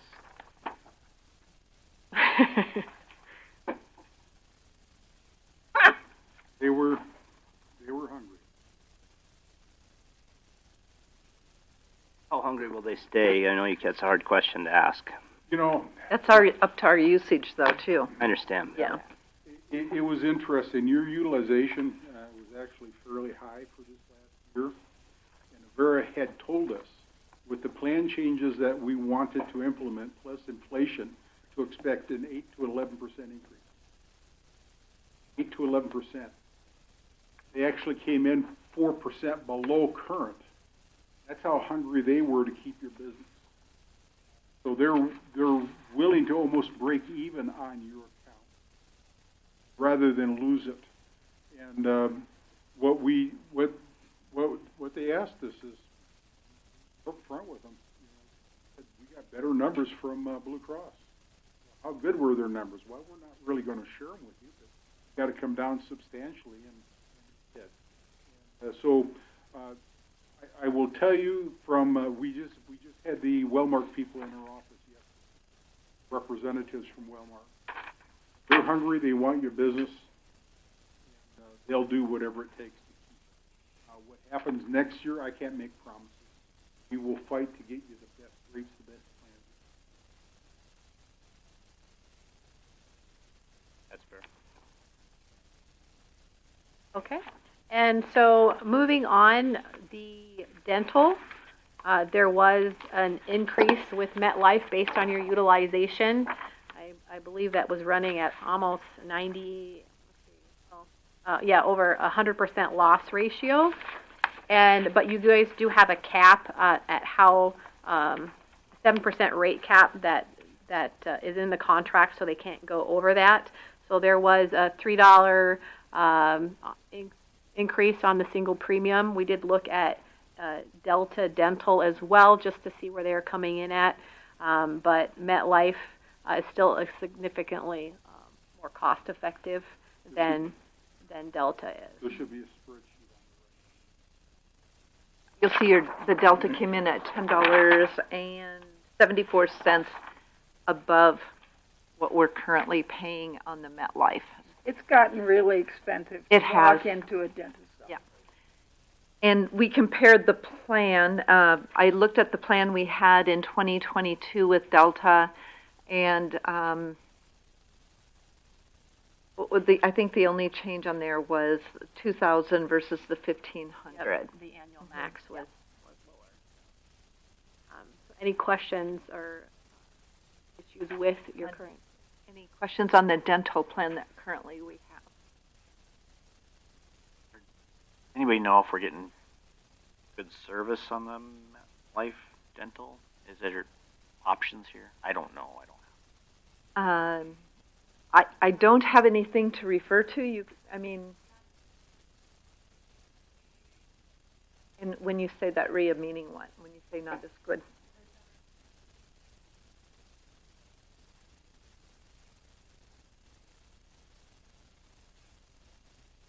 Going in for perio, which is just 3 cleanings. Is one of them what they call a deep clean? I'll look. I was shocked when I went to the dentist. In fact, I sent you the thing. Wasn't that like a $1,200 deal? They didn't pay, you know. I think but it was. Then the dentist told me that almost all the dentists around here prefer Delta.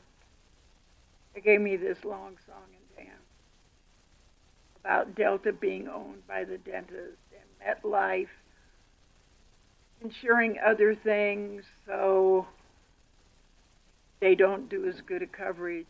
You know, I just considered it a song and dance. What's the total cost difference between the So MetLife's renewal for single premium is $46.06, and the quote from Delta Dental came in at $56.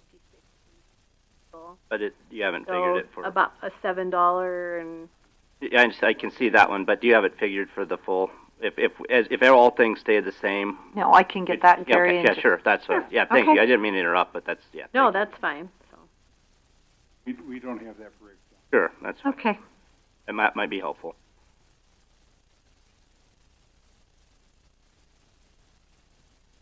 But, you know, I guess I like Delta, but we save money. That's why I was asking for the difference overall. The one thing I can look into is a lot of times the other carriers will have a third cleaning, but it has to go through a pre-approval process. So I can find that see if it's in the MetLife benefit proposal and pull that out. So during employee enrollment meetings, it's up front and center. So if it's there, then they know how to be able to utilize that. So sometimes insurance doesn't make stuff easy. You know, just throwing some quick numbers out there. Assuming that the difference in the premium is $10 from Delta to MetLife.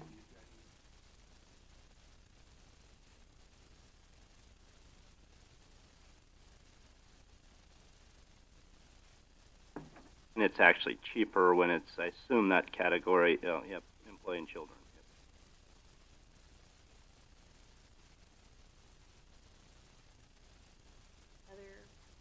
So it's $13 if you're looking year over year. $13.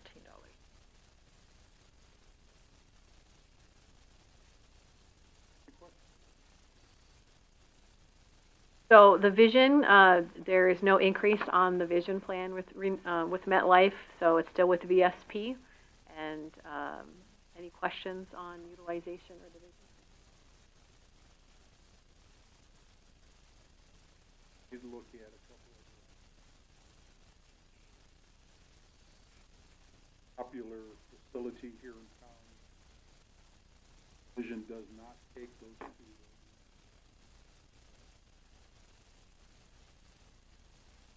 For the employee, rate increase unless I don't think complaints, I think not understanding our plan has been probably more accurate.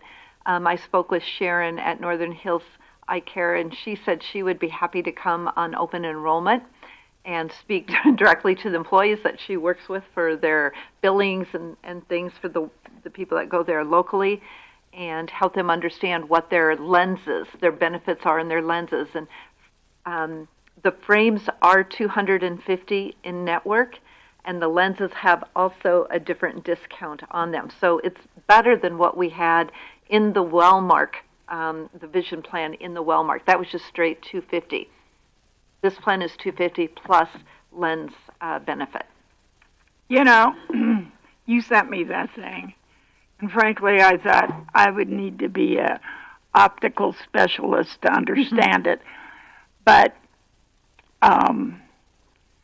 does the Blue Cross Blue Shield one, that do they do progressives? I mean, they will not offer a plan. They'll go to a Visas or someone else. They don't have whatever was written into your... Okay, but they'll do $250 a pair?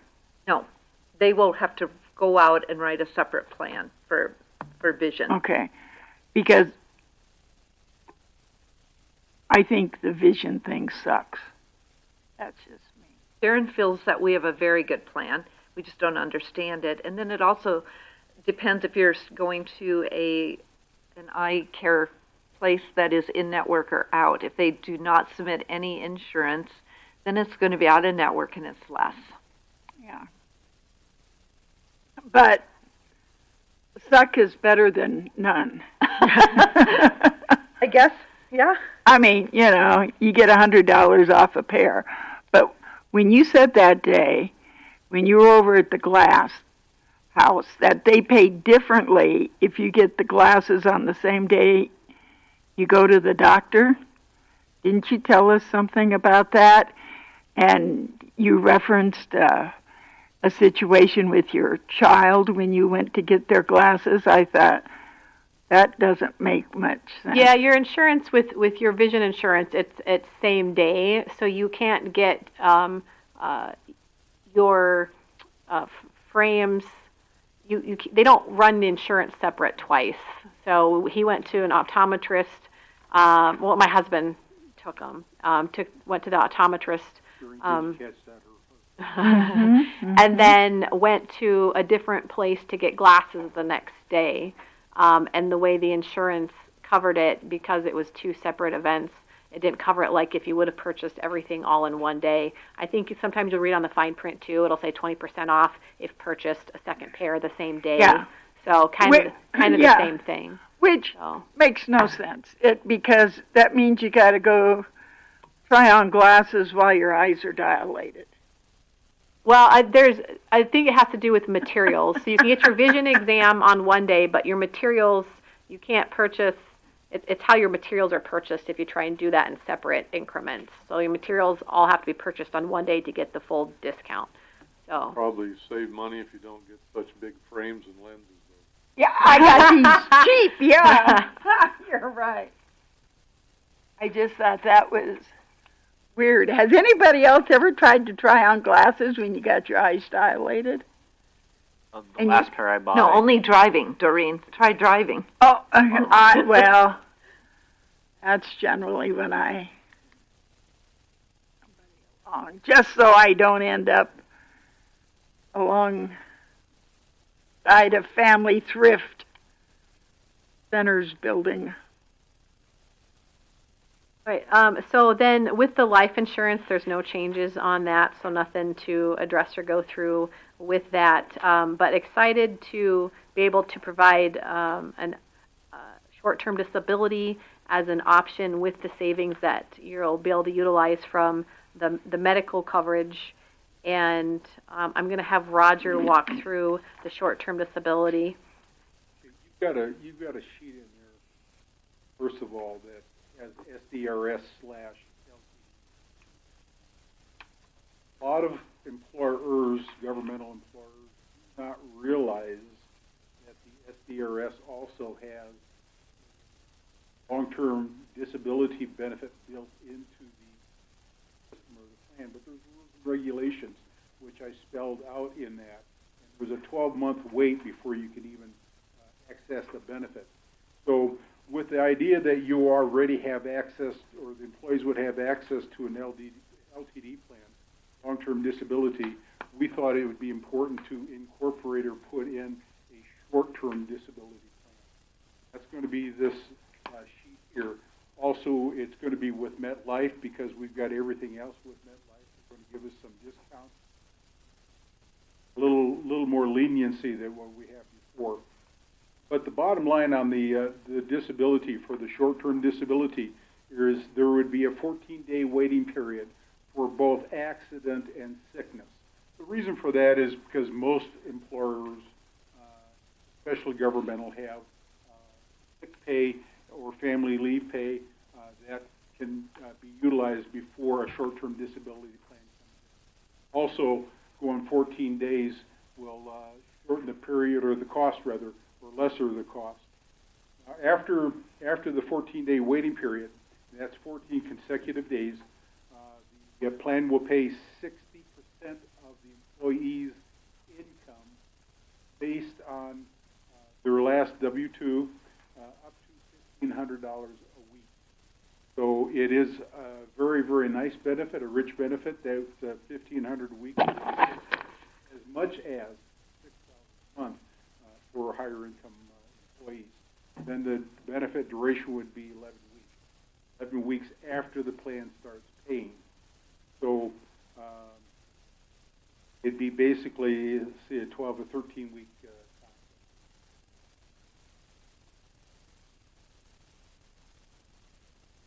There are benefits for back to work. You know, obviously the reasons why they don't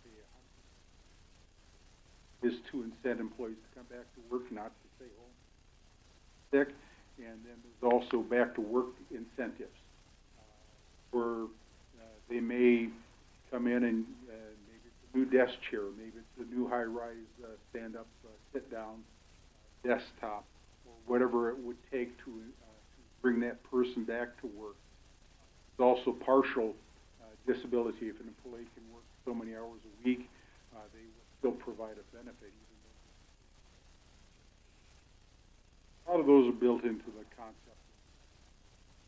You see the rate is 27, almost, let's call it 28 cents per $10 a covered weekly benefit. Monthly premium, $1,297 based on payroll that we were quoting off of.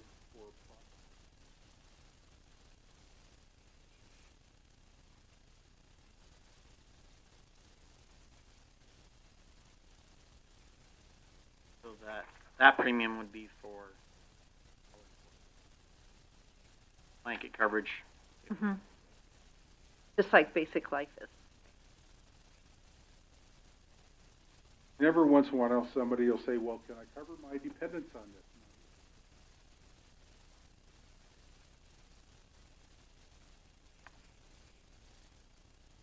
Question. It's a nice option, nice additive. Like I said, you've got a good sick pay plan.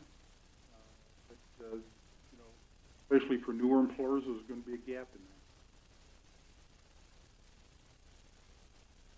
Currently, if employee is sick for over,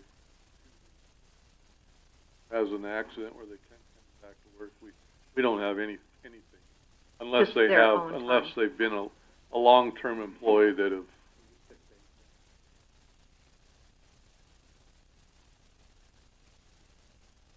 We can go a shorter waiting period, but it's going to. I don't think that's what we. Yeah. A shorter wait period.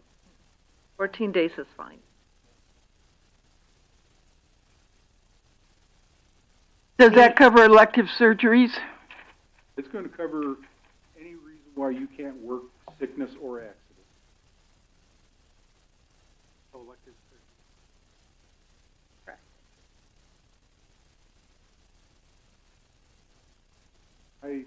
How is an elective surgery? that sounds. You're having the elective surgery for what reason? I mean, if I go in and get a facelift, do I get? No. No. No. Well, see, I was thinking back on myself. You know, Yeah? I had hip replacement. Did I have to have it done? No. Was it nice to have it done? To me, it was an elective surgery. Apply for disability and get Yeah, I did. disability? I collected. Disability. Better disability.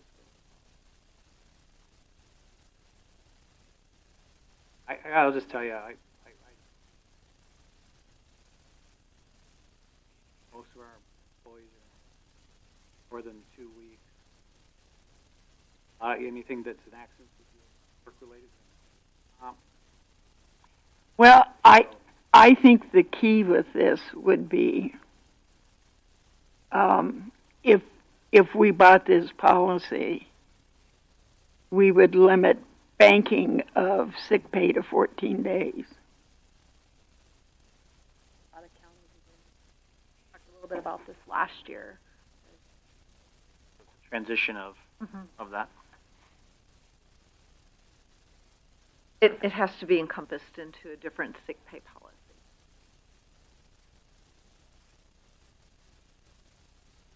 Okay, so we have one thing that Roger wants to present to us, and it's on emergency air and ground service for ambulance, Yeah, which is a new thing. That's the blue sheet we handed out, and I know that probably wasn't on your agenda, but we have a lot of counties, especially more rural counties, that are really taking a hard look at this or implementing it. The one question I normally ask people to begin with, have you ever seen or known anybody that has had to use an emergency plan? Yes.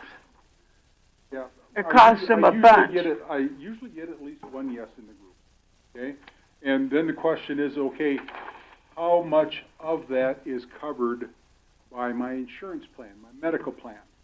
And the answer is not much. Really? Usually it's going to be $3,000 to $4,500, dependent upon the plan design. Okay, what does a helicopter flight cost? Typically in a rural area, and Sonia's got a good example of that. I'll let her tell her story.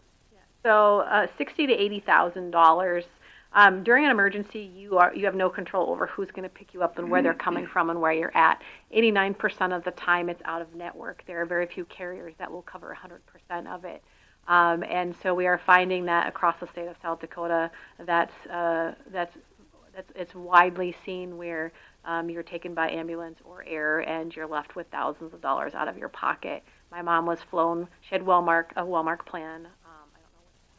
Was flown from Martin to Rapid, and it was $60,000 that wasn't covered. So what did she do right after that? She got this, thank goodness, because my dad used it last year. And so as soon as I found out, I called and made sure. I'm like, you got him on there, right? So yeah, so that was covered. And a lot of the counties are calling us after the fact when they have something happen. Someone has a heart attack. That's not covered by workman's comp. You know, it's something that happens, and they're taken by ambulance or air. And then only what's reasonable and customary according to the carrier is covering that dollar amount. What also people don't understand is if you think you're having a heart attack and it's acid reflux or anxiety, that's coded as non-emergent. Non-emergent is not covered by air or ambulance, by your medical insurance, because it wasn't coded as an emergency. And so that's going to be your cost. And MASSA, this plan will cover non-emergent. One example that we had the MASSA rep come out and present, and he had a mom call him. Her son was in sports, bone broke through, blood everywhere, so she called the ambulance. Wasn't covered because they told her that she could have just brought her son into the hospital herself. So you have no control over that doctor's office or that emergency room, what they consider what's emergent and what's not, unfortunately, when it comes to coding. And so we have had groups implement this on a voluntary basis. It's $8 for single, $17 for family, and that covers all of your family members, dependents up to age 19. And it's throughout the United States, so it's not state specific, it's not Avera specific, it's not Sanford specific. So if you're traveling in another state, it will get you home and it will get you transported between hospitals. There's no network, nothing you have to worry about, no contracts you have to worry about, and it will cover after your insurance processes their portion. You just give them your invoice and they'll pick up the rest and handle it. God, I always thought insurance paid for that. I'll give you another example, and I'll even tell you this Corson County. Heart attack. They had an employee that had Bismarck. That's like $1,000. Auditor up there called up and said, anything that will cover this. They'd already found out that the medical plan was just going to pay just this. Send it up to us. The county commission authorized and is paying for all the employees, plus all the commissioners. So, and I'm not putting the pressure on you guys. I'm just stating that's what they ended up doing. And unfortunately, it's always an after-the-fact thing. And, you know, we're here to tell you that, you know, something like this available on a voluntary basis. 40% of your employees, even on a voluntary basis, will take the thing.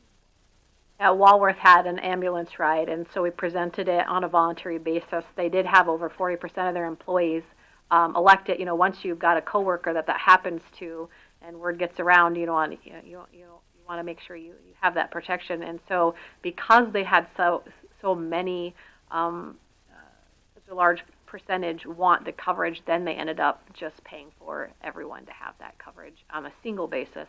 And then, if they wanted dependents, they paid that. Life Flight flies over my house. Oh, yeah? When they go to land. We had an employee that was like. Did we? Oh, that's right.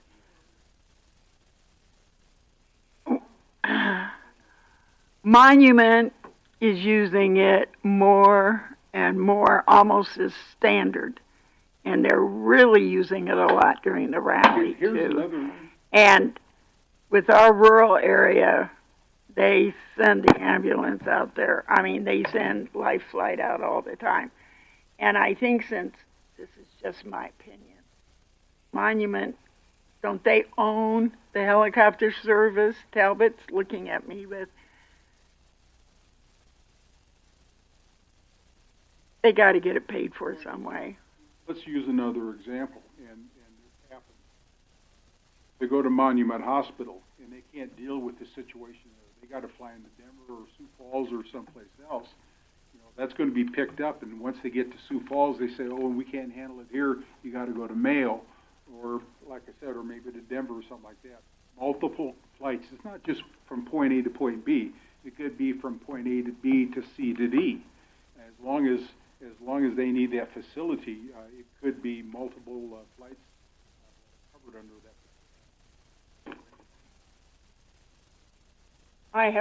Does Medicare cover flights?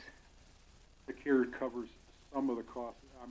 I'm not a Medicare expert, Doreen. I can't answer that question. I would have sworn you were 65. What did you say the cost was? $8 a single, 14 or 17. Categories, then, I assume. Wow. Okay. Wow. This is amazing. That's per month? Yeah, it is per month. Yeah. $17 covers, doesn't matter whether it's 2 kids, 10 kids, husband, wife, etc. Any other questions?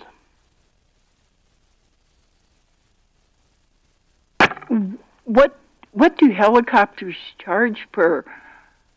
Is it per mile? Is it? How do they figure that? I think it depends upon the service. And I'm sure the distance of the flight, but you know, somebody in a car accident is going to require a lot more stability and care than somebody that, you know, breaks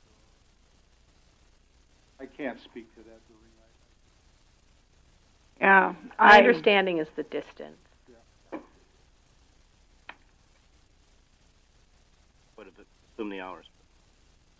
I'm not Hours, arguing. I don't. Yeah. Okay. Any other? I do have a question. Is this something we could implement ahead of January 1?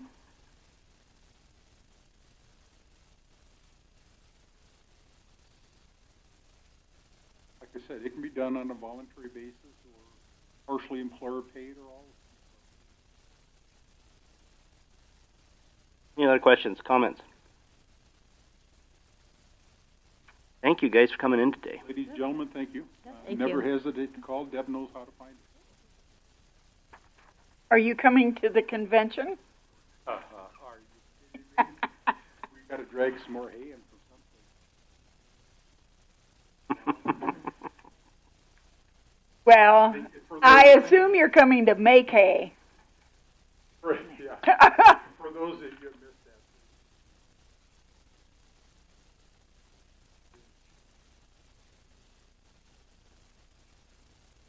Oh.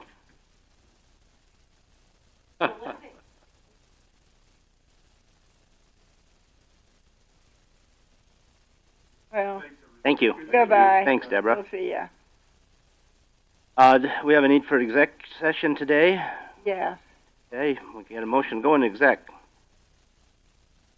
We have it's for HR. You gonna make the motion? Yeah, I'll make a motion to go in for HR. So, can we talk a little bit of legal? Yep, so let's go in for legal, contractual, and personnel then. Yep. Is that a second, Ted? Okay, I got a motion and a second to go into exec. Any discussion to that motion? Seeing none, all those in favor say aye. Aye. Opposed, same sign. We're in exec.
Motion to come out of exec.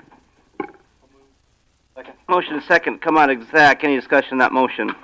Hearing none, all those in favor say aye. Aye. Opposed, same sign. I believe we've completed our agenda and conducted all business. Therefore, I declare us adjourned. Anybody going to the Box Elder Expo? I wonder what they're doing.